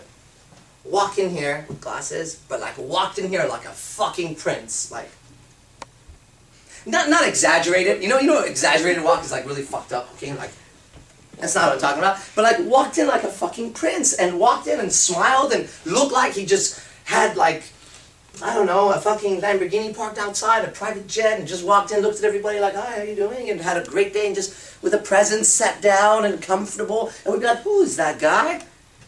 Good, that's communication. And the fact that he's tiny and doesn't look like he should be like that makes him even more fascinating to me. And it would to a woman too. So communication coming out of you is so vital. You have to spend, if you're a man, your entire fucking life learning to communicate. Because if you're dealing with a 9 or a 10, that woman does not know how to communicate. Okay? Simple. I know a shitload of them, and I get to meet more every month, and I still haven't met one who blew me away with her communication. They continuously shock me at their pathetic level of communication, at their pathetic intellect, at their pathetic emotional tone, and I sometimes sit back and go, what the fuck am I doing? Maybe I need to be gay. I have said it. I'm like, gay guys probably have it better. You know? But I'm not gay. If I was, I thought about it because of that, because it's like, it just gets so fucking pathetic. Right? Now, what is she saying? I'm saying that, and us men are going, yeah, I know. I mean, probably if you've ever been around a 9 or 10, you know, okay? And that's a general statement. I'm sure there's somebody somewhere, okay? But in my life, no. And they are all going to watch these videos. Yes, I'm talking about you, baby. You need to fucking work on it. About the woman, she's saying the same kind of shit, which is, in her world, it sounds something like this. Like, he just doesn't get it. If she's talking about a 10 guy, like a 9, 10 guy, he just doesn't get it. He just doesn't get it. He doesn't get what? Doesn't get what? What the fuck don't I get? I'm trying to see what I don't get. You don't understand. Don't understand what? No. That's just like too general, okay? So it's your job. It's your job to become a master communicator. Because many times you have to communicate for you and you have to communicate for her. You have to take responsibility for both sides of the communication line, okay? People ask me, how are you in such a long relationship, or how do you keep long relationships? That's one of the main secrets. You have to be responsible for both sides of the communication line. You can't just like, well, I know how to communicate, and the bitch doesn't know how to communicate. Well, fuck her. Well, good luck to you, buddy. Okay? Because you're going to go from that bitch to the next bitch to the next bitch, and you're just going to be at some point like, ah! Okay? At some point you realize, okay, she doesn't know how to communicate. She didn't have to learn to communicate if she was looking like that. Right? That's all she had to do. Do you think anybody went up to her and was just like, wow, is that all you got to offer in high school? No, they're like, oh, you want to come to a party? And then the party was like, oh, what's up? What's up, Janelle? How you doing? Yeah, you want to come sit over here? She's like, that's all she had to fucking do. But as age got on, the smart ones kept working, gathered the resources, the jock kept getting fatter, stupider. Ah! I love it. I love it when the fucking football games, baseball games, hockey games are on, and I watch the old jock who's now like fucking, I'm 35, my age, and he's like on Facebook, like a little kid. I hope you're watching this shit and you hate me for it. And they're just like, you know, if the fucking Niners don't, dude, you grow up, dude. You grow up. You're 35 and you're watching other men play football and you're getting excited about it. And you used to do that in high school, like, and you're too fat to play now. So like, at one point you thought you were gonna be a professional, and I got that. But now look at you. What the fuck are you doing? Meanwhile, you guys are here learning communication, seduction, the mind, and shit like that. But you gotta take pride in it. This is where your confidence comes in. This is where your confidence comes in. You can't settle. You can't be okay that the woman that you want or the women that you want are out with some douchebags, and you're gonna sit back and twiddle your thumbs and go, fuck, man, what am I gonna do? No, here's what you're gonna do. You're gonna become a master communicator. You're gonna fix the way you look. You're gonna work on your presence. You're gonna go after her. Simple. That's actually what you're gonna do. Okay? That's what you're gonna do, because you're doing that shit in your mind every fucking day anyways. You're thinking about that bitch every second, right? I mean, something good happens, you wanna call her? If you have her number, right? Oh, I don't know if she'll pick up. Why? What's her fucking problem? Because she's going like this. She's going like this. She didn't leave her phone somewhere, not in today's age. That phone's stuck in her ass somewhere. She right back in there. She's got two phones. Okay? Alright. Let's move on. Let's move on. Okay? There's no structure to this shit. There was this guy who critiqued my talk from the Casanova Group. He was like, this guy is like, he has no structure when he talks. Yeah, thank you. And? So, mating ritual, okay? Let me teach you something. This will really help you, okay? Do not go to a woman and, I'll show you how this works. Do not go to a woman and start hitting on her if she has not given you the mating signal. Oh, what the fuck? Those are such cool words. Yeah, I like to find primitive knowledge. I enjoy that shit, okay? So any animal, this is the man animal, any animal, when they're ready to mate, they signal the opposite sex. It's a scent, it's a color, like octopus or octopi, if that's the right word for it. They change their colors, right? It tells everybody that fucker's ready to go, okay? Dogs are in heat, fucking antelopes and giraffes and birds and chirp special songs, and they start building nests and shit, right? They signal clearly to each other, I am ready to mate. Now we come to the human culture, with a bunch of fucked up religions, with a bunch of fucked up teachers, with a bunch of fucked up cultures, all telling us that it's wrong, okay? Yet it's in our nature. So, here's where you fail. And I'll tell you where to succeed. You fail in not recognizing that she has not given you the mating signal yet. And you're gonna go up now, and it would be so stupid in the animal kingdom if all the octopi or fucking sharks were swimming around, and one shark was so fucking horny and kept trying to hump all the other sharks, even though the other shark was not giving any kind of signal. And all the other birds and sharks would be like, what's wrong with you, if they could communicate? Don't you get it? When we watch you, we go, right? What are you doing? So I'm just so fucking horny, I gotta get some. Well, keep swimming, there's gonna be one that's gonna give off a signal. In the human world, that's what happens, okay? You walk into a bar, club, or wherever the fuck you are, you're outside, you're wherever, and you see the girl.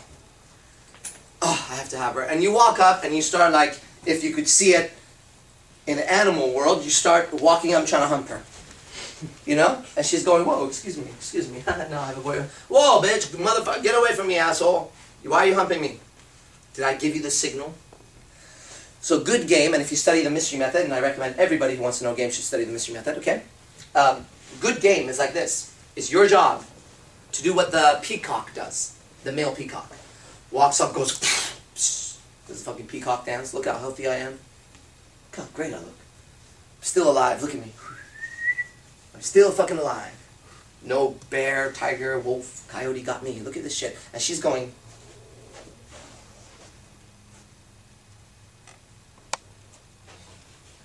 But until then, he's still going, look at me.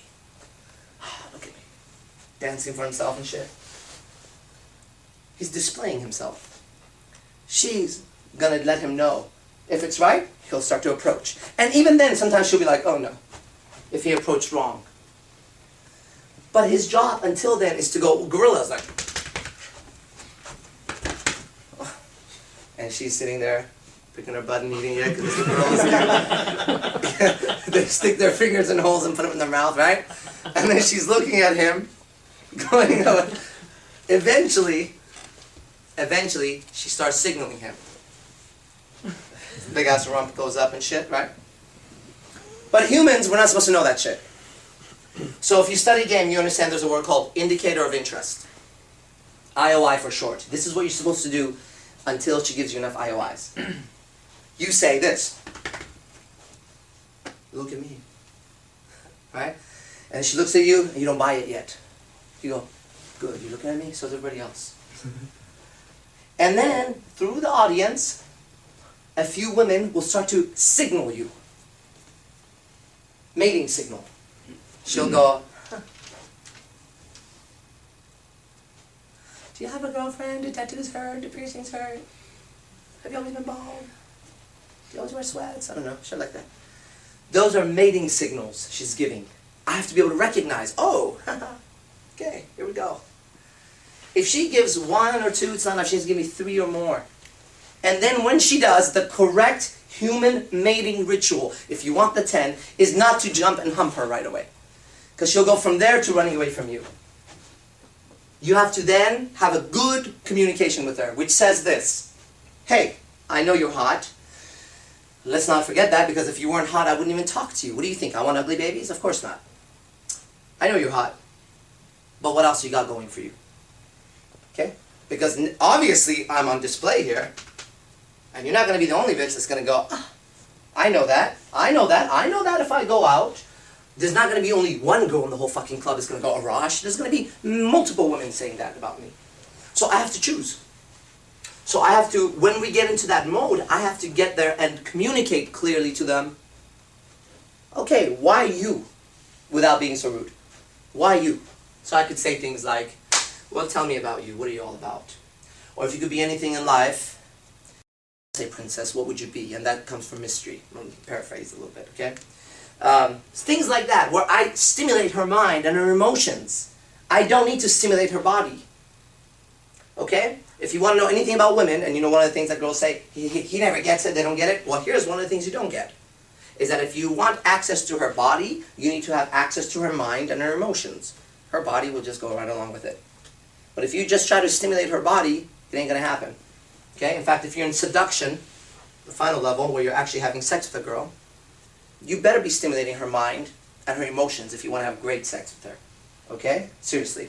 So, that's where you come in and you start to communicate in a way that stimulates her mind, and she has to go, well, what about me? And she starts to give you some emotion, and she starts to go, well, you know, me, I mean, what I would do is I want to be a writer. You go, fuck, writer? I mean, you're pretty good looking. Writer? What's up with that? She goes, oh, I've just had a passion for writing. No way. Up until now, I thought you were just like some hot chick that was just I was gonna hang out with, and you know, whatever. But now I see there's more to you. Like, you're a writer? Do you know that my grandpa was a fucking writer or something? Whatever, in my case. And she goes, really? And now her and I are vibing on a different level. And now I can like her. Of course, originally, I talked to her because of her looks. And I'm not going to deny that. I'm saying, don't do that shit. People say, well, don't tell her she's hot. It doesn't matter. Don't tell her she's hot as if, like, oh, you're so hot. I mean, you could be like, wow, you're hot. Okay, like, it's like, nice TV. You know, if you came here, we're like, whoa, nice TV, dude. And you start, like, rubbing it like this. And we're like, what's that guy doing? You're like, oh, he really likes your TV. Like, that's cool, but what's he doing? And we're just like, yeah. Constantly giving proximity to the TV and shit. That's the weird part. That's the weird part. You gotta go TV, and then something comes on, you go, whoa. That channel, I love. National Geographic, I watch that shit, I'm interested. And now okay, I see you're riveted on my TV, is different. Okay? So when you first see her, yeah, nice TV, okay, go, you're hot, whatever. I mean, if you want to compliment her, you don't have to. If it's natural, do it. If it's not, whatever. But it's not like, oh, you're so hot. Can I buy you a drink? That means, you're so hot, can I fuck you? Right? That's all that means. Can I fuck you? Seriously? Like, you're so hot, can I just fuck you? It's like, no. You're like, why? She goes, I can fuck anybody, why would I fuck you? You want me to show you? Here. And all these guys will fuck me right now. And all those guys will, wow, who the fuck are you, dude? So you can't go there. You gotta go display, you know, Then she says what she says. She gives you indicators of interest. She's giving you the mating signal. You now have to know what to do with it. And what you do with it is you start having a great communication, great interaction that lets her know, okay. If you and I are going to mate, now let's go back to the animal kingdom, okay? There's a correct way for the animal to approach and an incorrect way for the animal to approach. The ones that approach correctly succeed. The ones that don't fail. Now comes my big whopping realization. This is very freeing for me. If you are a man and you have not taken your time in this life, or last life if you believe in it, to understand the opposite sex and communication and yourself, please do me and the future generations a favor and do not reproduce. You're fucking up the society. And I'm not okay with it. There's too much fucking morons running around. Last thing we need is another fucking insecure little bitch who calls himself a man. It's not right. Okay? So this is where the whole inequality blah blah, stop. It's not everyone's right to mate with a 10. It's my right to mate with a 10. But I study. I train. I do what I need to do to become an alpha male. I do that. I was broke and I invested money in this shit. So I deserve to reproduce. My kids will do great in life. Because if they don't, I'll grab them on the fucking neck. Hey, asshole. I worked hell hard. Don't be pussying out, you son of a bitch. You know how hard it was to get your fucking mom? You know how hard it was to keep that bitch? Huh? Huh? On a real note, look at me in the face. Huh? I worked for these fucking jeans. Get out there and do something with yourself. Okay? I didn't bring you into life to be another fucking loser. My last name better get better after you, dick. Okay? Simple. That's it. That's it. So when you start having this idea, then you change it. It's not your God inherent right to fucking mate with the hottest girls in the world. It's just not. Sorry. Okay? There's not equality. It is if you've been putting your goddamn time in. Yes. Not just putting your time in getting inspired either. You know, a bunch of fucking inspired people. Just like, oh, they breathe better. And then they do nothing. Well, what the fuck did you get inspired for? You take some fucking action, asshole. Okay? Alright, so, mating ritual. You trigger in her the mating signals. Your job, in the beginning, is only that. Is to walk up, display, which is, in the mystery method, is called demonstration of a higher value, and neg. Neg means what? It means look. Neg means, hey, look, I'm not going to mate with you right now in the animal kingdom. I'm a fucking lion running through the goddamn forest. Okay? I'm not going to come and hump you. What's wrong with you? Oh, I know all these other fuckers are humping you. But me, I'm a fucking lion. I got my pride at home. And I got my pride in here. Here we go. And then she starts going, how come he's not trying to hump me? Yet you're roaring and shit. You know what I mean? Showing your mane. Pissing on the grass. Showing your balls. She's like, okay. And she starts to come around and give you proximity, lioness. Okay, now you got to do it right. So that's all your job is in the beginning. Everything you do, the whole art, is for her to notice you and give you mating signals. Your job next is to recognize mating signals. And the opposite, non-mating signals. There's ones that are just like wrong. Okay? Recognize those. Then comes qualifying her. Okay? Which is, you need to have a great conversation to stimulate her mind and her emotions. If you do it right, and after that you let her know that the thing you appreciate about her was her mind and emotion. Successful. You're going to be, no. You're not going to be successful with mating with her. You're going to be successful at the next step. Because now she's like, oh my God, this guy gets it. She will actually go to her friend and say shit like that. He's different. Now, when you call, she'll pick up. She'll be like, oh, I was about to fall asleep. She was totally asleep. I was about to fall asleep. Okay? Or she'll pick up, she'll be like, hello, where are you? In the theater. You don't have to pick up in the theater. I know. I'll call you back. That's what you want. Because those things do happen. Okay? Good. Then you gotta get comfortable around her. Okay. Let's think about this. You ultimately want to have sex with her, okay? Straight up. I don't know if you ever had sex with a girl that's uncomfortable. Okay? Sucks. I'll tell you. Horrible. Okay? Makes you feel bad about yourself. She feels, it's just like, what the fuck is going on here? Okay? It just becomes just a physical thing, okay? You need her to be comfortable. If you're doing business, ultimately you want the customer to purchase from you and continue purchasing from you. I don't know if you've ever sold anything to somebody who was not comfortable with you, but bought it. Get ready for the fucking complaints and the weird questions to come up after. Well, you didn't say that. Oh, dude, seriously? What the fuck did I fuck up? Oh, I get it. We were never comfortable around each other.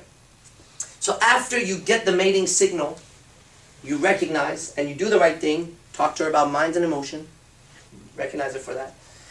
The next step is she has to be comfortable in your presence. You see? She's got to fucking relax. Because sometimes she has to open her legs. And her muscles have to be relaxed. Okay?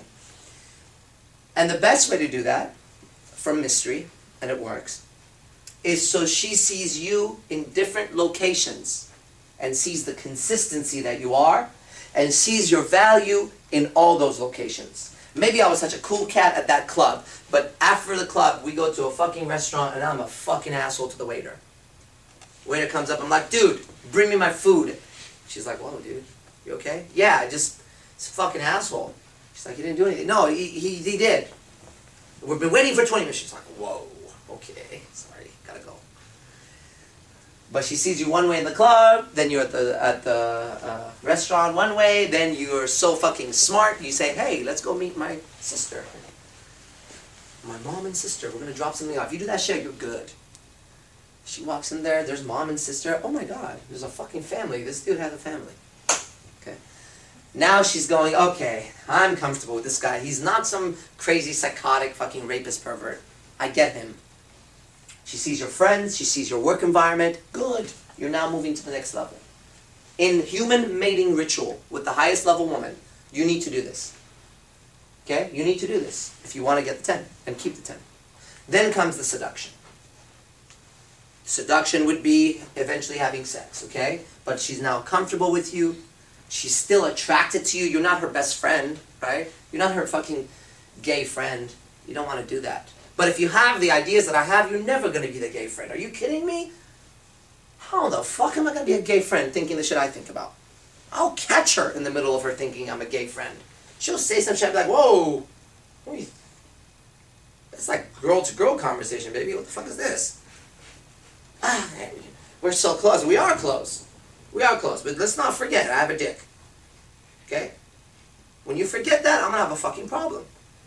That's like me thinking you're a guy and coming and farting on you and shit. That's girl. Yeah, I'm not going to do that. You're a female. Okay? So I'm going to treat you as a female. You treat me as a male. Then we can have this dynamic. Then comes the seduction. Okay? I'm not going to get into that today. So, alright, let's kind of recap on everything. Then you think about questions and stuff. Recap. Judgment is crucial. And you have to tell her, I am the kind of man that judges. Okay? Yes, I judge. I have judgment in my life. Thank God I do, otherwise I'd be fucking eating shit and filet mignon thing is the same thing. It's not. There's judgment involved. Okay? And I don't think people are equal. Of course they're not equal. If they were equal, then I'd be equal to the fucking shitty-ass guy down the street who's doing nothing. I am not equal to him. I continually strive to bring my value higher. And if there's such thing as value going higher, that means we're not equal. Alright? And I recognize that this whole thing, when the moment I walk into the club and all that, is a mating ritual. Like in nature. And I recognize, honey, young lady, peanut butter cup, whatever the fuck you are fucked up. You have shitty communication, your emotions are out of whack, you've only got ahead in life because your fucking hair, boobs, and ass. Well, I got news for you, baby. That shit's going away at 35, 40 years old. Good luck. Good luck to you. So, I understand that socially, you are a fucking disaster. So I will take responsibility for both of these interactions. In fact, I'm so fucking brilliant that if you turn around and do that stupid thing that sometimes happens, and you say to me, you know what, fuck you, leave me alone. I will say, okay, pleasure meeting you, have a good night. And I'll go on. Because I do recognize how fucked up you are to say some shit like that to me. You fucking poor, tortured little fucking girl. You fucking 2-year-old cunt. The fuck out of here. Thank you for making the night easier for me. The last thing I would need is to talk to your bitch ass. See that? Inner game. And I can just clearly, from the bottom of my heart, say, thank you, pleasure meeting you. Like, great. I could even roll my eyes, which they do. Whoa. It's okay. You don't look bad. You think you look bad. Why? Because again, we live in an fucking ape level savage society. Oh, she clowned on you. What are you, a fucking group of monkeys here? What the fuck's wrong with you, dude? I'm here to interact and have a good time with people. I'm here to meet the hottest woman. And at the end of the night, she's gonna go home with me. How? I know. Because I got a lot to fucking offer and I'm smart and I'll look at this thing like a fucking matrix. All she needs to do is give me 3 to 5 seconds to communicate. I'm gonna make that happen. That's my opener. And if I don't hit on her, she will give me 3 to 5 seconds. I don't care if she's with her boyfriend. I can do it right. After she gives me 3 to 5 seconds, she sees that I'm safe, she'll give me another 2 to 7 to 8 minutes. I don't know. If she gives me that time, she'll see that my value is higher than everybody here. If that's the case, she'll want me to stick around, so will her boyfriend or girlfriend or cat or dog or ape or whatever the fuck they have going on. All I need is about 10 to 15 minutes of someone's time. If I have that, in that time I can demonstrate who I am, why I'm different, why I'm not hitting on her, why if she allies herself in my life or aligns herself with me, her life's going to be better and her survival will go up. That's all I need because I know that no other fucking man in that place knows what I know and I can do this. Unless there's another master pickup artist, and if there is, him and I are probably working together. So here we go. And in business it's the same thing.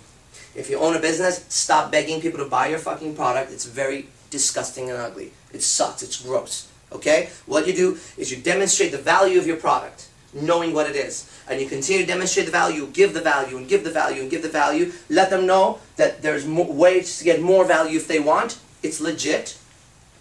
You've already demonstrated that, but you don't need them.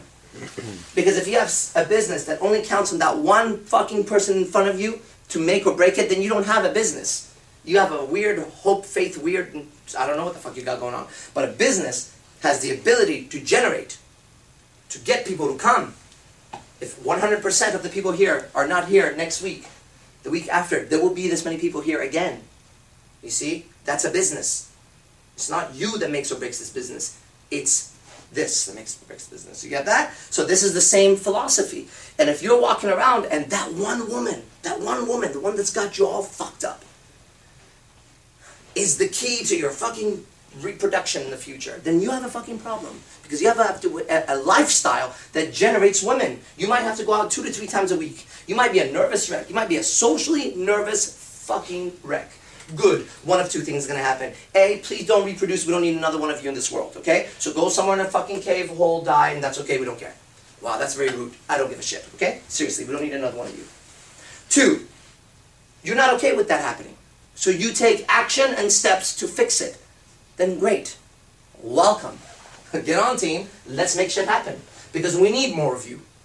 We need those genes and those people who were given really shitty cards in the beginning and somehow figured this shit out. God damn, that intelligence will help stop wars eventually. Okay? But not the kind that just, knock it out, motherfucker. Fuck out of here, dude. All you motherfuckers need to die slowly. When I say slowly, I don't mean slowly. Die rapidly but painfully. Okay, that's what I mean when I say slowly. I see them dying like, you know, like in the most painful way because they make life miserable. Okay? And that's what we have to be able to do. You have to be okay saying that. Alright? Now, you may know or you may not know, but I'm going to tell you. The ideas and philosophies that I gave right now. If there's a 9 or a 10 in the audience, she will start finding these thoughts attractive. I guarantee it. If she doesn't, there's something wrong with that bitch. Okay? Guarantee it. Now I know that. That would be like if there was a woman up here with incredible breasts, incredible hair, ass, skin, she was bubbly, she had a cute voice, and a guy out there was like, look at her, she thinks she's all that. Look, dude, what are you? Die painfully. Go. Because every other man is thinking, God damn, she's so hot. Right? Because those are the things that attract. So you could take any piece of this video and talk about it. And you'll be surprised. Because it's a lot more attractive than saying shit like this. So you go to school? Where? Where do you work? Oh yeah? Oh no, no. Okay, cool. No, no. So do you like that? Do you like this? Do you like that? Do you like this? She's like, ah. You could just get in there, you're talking, this is happening, you say, you know what the fuck is wrong with the world? With a smile. God, it's fine. People think everyone's equal. Now, you're not equal to that other woman. I walked into this club and I knew right away you weren't equal to that girl. You know why? Because you know what it takes to tan, fix your hair, wear the right bra. Well, you gotta be okay with say that, right? It works with me, look at me, right? You'd expect me to say some shit like that. If I didn't, it would be wrong. So, but that's where your avatar comes in, right? Who you are. And blah, blah, and you say, and you are not equal to anyone I've seen here tonight. Now, here's what's really interesting. I just know there's got to be more to you than this. Okay, that's strong. That's really strong, right? Considering she gave you 3 to 5 minutes to talk. Okay? Alrighty. So now comes your turn to ask questions. And, or it doesn't have to be about what I talked about, if any questions, okay? Normally, you won't get me for this many hours. But you will tonight. Okay, questions, please. When you're asking qualifying questions, is that supposed to trigger something in her, or is that just for you? Good question. Is it supposed to trigger something in her, or just for you? Okay, so the correct answer is for both.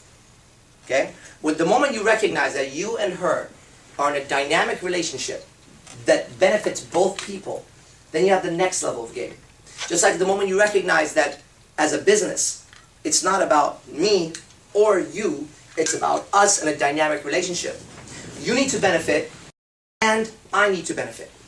If it's off one way, scale tips one way or the other, it's not going to be as powerful as if both are benefiting. This is the reason why I would ask to be paid for what I do, so that I benefit also. Otherwise, how much free things can I do all the time? You get it? So you want to take the view as I'm qualifying her, A, for me to find out if I do want to spend any more time with her, because honestly, you know, between you and I, and the whole world really, but when I've paid dearly in my relationships is when I didn't qualify them enough, and later on I found out, wow, you're actually kind of a bitch, like really a bitch. I know we say girls are bitches, but some of them are just bitches, and I've paid heavily for that after I've invested months into a woman. You know what I mean? And she'll recognize that you're qualifying her? Absolutely, she'll recognize it. See, qualification, mystery says, is the art of the compliment. When it's done right.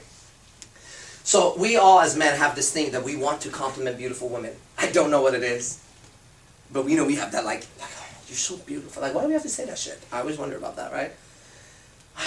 You're so beautiful. Why do you say that? Why? I don't get it, but I know the feeling to say it. So she will. What was the question? You said. Will she know you're qualifying her? Recognize that you're yeah. Okay. Yeah. She will, when you do it right, art of the compliment. She will feel that you appreciated her. Out of all the men tonight, you appreciated her for something that she appreciates about herself. That's the art of the compliment. Does that make sense? And it's not her looks, because every man appreciates her about her looks. You are coming in there and appreciating, she's a musician, and you're now appreciating her artistic side. Boom. Yeah, she will feel that. Does that make sense? It also happens with us, by the way. If you've been really trying to get something going, you're a musician or something, and no one really pays attention, and it's funny, this hot girl comes up and says, oh my God, I love the guitar. Do you play? Do you mind if you come over and play for me? She's like, oh my God, I love her. She's so different. Because she recognized you for who you are. Okay? Good. Great questions. What else? Taking it a step further, even once after you game a 9 or a 10, they always say, you know, keeping her is harder than sometimes even just getting her at some point. And sometimes I've been struggling with my game in the sense where sometimes I've lost the 9 or the 10 because you don't maintain that same level of attraction. Can you go briefly as to how are you supposed to continue to nag or continue to qualify or continue to let yourself go and call her beautiful, all those nice things? Because I think, I don't know what the right... I think that I can tell you the way I do it, but there's nothing that I've seen in books or videos and shit. It's just the way I do it. I do have 9 sins in my life that have been around for a very long time. The way I do it, and this is what I would recommend because it works for me, is you have to create a lifestyle that they can plug into and become part of your life. Now they're not going to want to leave. And you have to hold the reins on that lifestyle. I'll give you an example. Hugh Hefner, which is someone I base a lot of my life behind, okay? Hugh Hefner has a lifestyle, Playboy magazine, and this, and whatever all the fuck he's got going on. So if a woman gets with him, it's in her best interest to stay with him. Even if a football or basketball player comes around and tries to give her the money and all that, she has to make a decision now. Okay, stay with Hugh Hefner or go with that guy. And this is what they get, they don't know, you know what I mean? So you have to create a life that she benefits from. Whatever it is, whatever that is. But this is why, again, if you deserve the 9 and the 10, good, you do, because you have a lifestyle. In order to have a lifestyle, you have to be giving value to other people. You can't have a lifestyle that doesn't. You know what I'm saying? So I'm very good with people who have continued to generate value in their life to the level where they're giving service to people. I'll give you an example. Anthony Robbins, right? Has helped millions and millions and millions. I believe that guy deserves a bunch of 9s and 10s. In fact, I think if he's only with one girl right now, he needs to wake the fuck up. Okay? Like, seriously. Especially if he's married, because she could divorce him and take all that shit right now. So, that man, I will have no problem. But I will have a problem if one of my friends comes around and tries to take one of my 9s and 10s.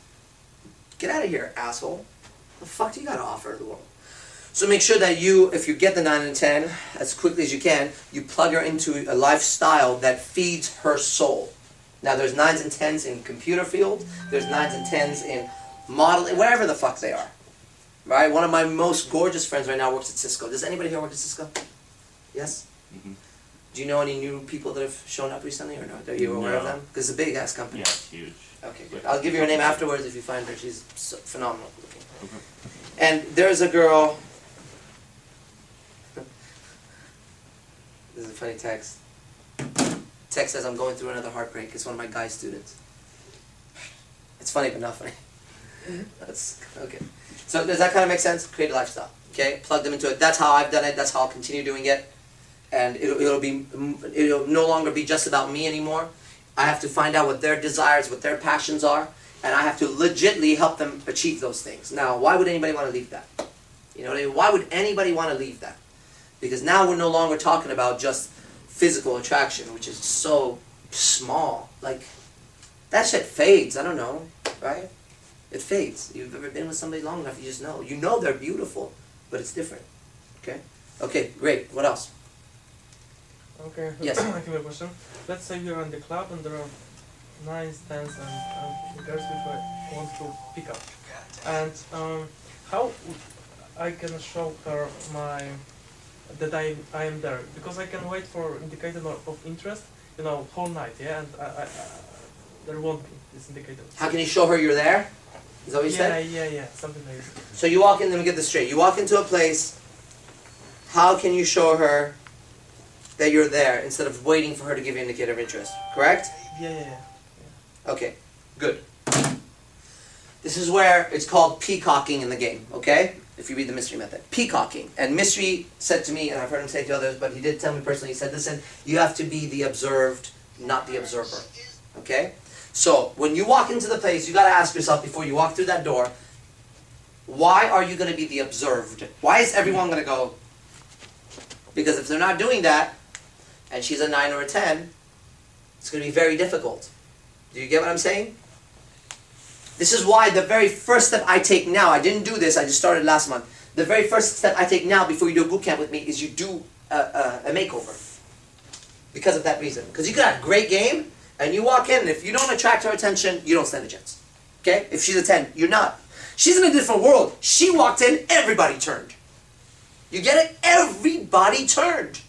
Guys and girls turned. Fucking statues were like, shit. You see girls like that? They just walk in and own the place. You want that girl. Well, I want that girl. So I'm going to teach you how to get that girl. Now, she's doing that, and then I walk in. And I'm dressed right. Okay? Already my tattoos and shit fit. My presence fits, and I walk in. And now she sees heads turning towards me. And I'm doing it right. Socially calibrating the room, talking to guys. She's like, who's that? Boom! Her and I made one moment. Now it's like, who's the hotter bitch here, huh? But her and I have a connection right away. Up until I showed up, she was observed. Now I'm going to be observed. Now I can communicate. So I can trigger laughters. I can be the one to trigger flashcape where she sees pictures being taken of me, and until then people were taking pictures of her. But no, I'm sorry, this is not going to work like that. Here's my little camera. Here, can you take a picture of us here? Right next to her. Yeah. Ah, people are laughing as I walk by. Ah, I pick up this girl, spin her around, put her down. Ah, she's like, okay, who is this fucker? Who is this fucker? That's how you get her. Because if you wait around, you're not going to get it. No, she's in a different world. She's living celebrity lifestyle right there. Can I buy you a drink? Yeah, can I buy you a drink? Hi, I think I know you from somewhere. Are you the one from Facebook? Do you ever model? This is the shit they hear all the time. I'm a promoter. Do you want to come to, here's a free, that's her world. She gets done up, that's what she goes and does. Until you walk in. And then she's like, who's that guy? And all you got to do now is demonstrate your value and neg her. Hey, we're not mating. What the fuck are you looking like that for? I don't know you. That's cool. You get it? So, you're going to work on your, this is why peacocking, I remember when I first started teaching, somebody had mentioned, peacocking, you know, that's just really stupid. I don't need to dress up in a top hat, because Mystery does that, or used to do that. I don't need to dress up in a top hat to get attention. I'm like, that asshole doesn't get 9s and 10s. Clearly, from his speech and his anger, that asshole does not know how to get 9s and 10s. Because to get a 9 and a 10, you do have to stand out. That's it. Simple. You're either somebody or you're not. If you're a nobody, she's not going for you. Because she's a somebody in her world. So you have to be somebody higher than her. By her aligning with you, she has to become more of somebody. That's how it works. Okay, the mentality. Got that? Okay, good. Yes? Oh? Okay, yes. How would you describe the perfect woman? In my opinion? Okay, it's just an opinion. How do I describe the perfect woman? Perfect woman to me is absolutely breathtakingly beautiful. That means hair and breasts and lips and, you know, that's the physical. She would understand that I would need to be with other women. She would be totally okay with it and confident.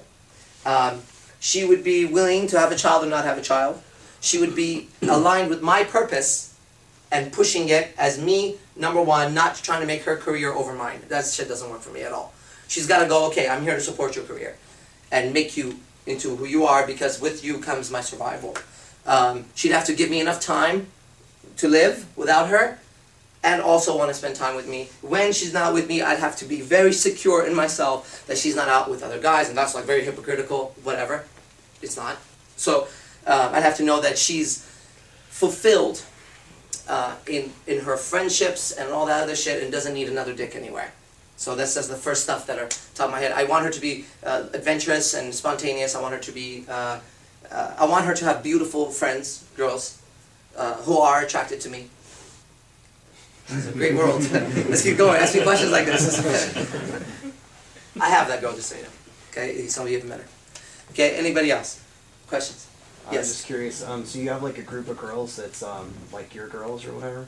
You know, by definition, my girls, that's a subject to whatever you want to call it. Yes, but I do call them my girls. And yes, I have a group of girls. Are they faithful to only you, or do they see other guys? Oh, well, I'm not even saying I'm seeing them. That's, you know, that's for anybody to, whatever. I have a girlfriend. You know, I've had a girlfriend for a while. I have my girls.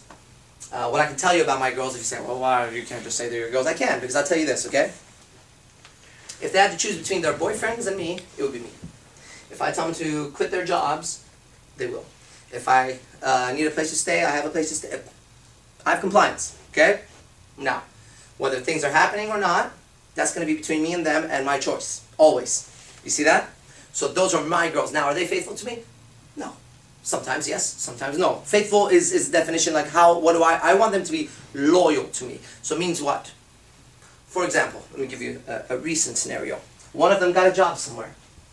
I gave her the job. I said, look, it's a very high-paying job. 3 rules. Rule number 1, I tell you to quit, you quit. Fine, no problem. Rule number 2, you don't date anybody in that job place. This has nothing to do with me. This has to do with my fucking reputation giving you the fucking job. You don't date anybody. 3, you're my eyes and ears over there. Because I have power. You know, I spread my power like that. Okay. Found out recently she was dating somebody over there. That's cheating on me. That's being disloyal to me and unfaithful to me. So her and I went through it. Right? It really, honestly affected me as if a girlfriend was cheating on me. And it's not because she was dating somebody, it's because those were our 3 agreements, and she broke it. So that's a betrayal of my agreement. You get that? Cool. So does her boyfriend know about you? Yeah, she told her boyfriend and said, hey, you know, I fucked up, I should have told her blah, blah, blah. She also said to him, if he says done, it's done. And she's done that with somebody else, and she'll be watching this video. And you'll see her if you come to boot camp. So it is what it is. But my value has to be so high that I can ask for that. And I did ask for that in the ex-boyfriend. Because her ex-boyfriend was just a piece of shit. You know, was trying to come around and destroy my life, like in a sneaky way, and I found out. So, you know, it was like, okay, and she told him, she said, you need to get the fuck out. And then he started calling me and texting me, some of you guys were around. I have his name in my phone as, his name is, you wouldn't last 5 minutes in my world. Because he wouldn't last 5 minutes in my world than anything I do. And this fucker was calling me. Hopefully he's probably a fan, you asshole, you're probably watching me, you piece of shit, you lost your girlfriend, you fucking asshole. Okay. You're bad. I was trying to be friends with him. Okay?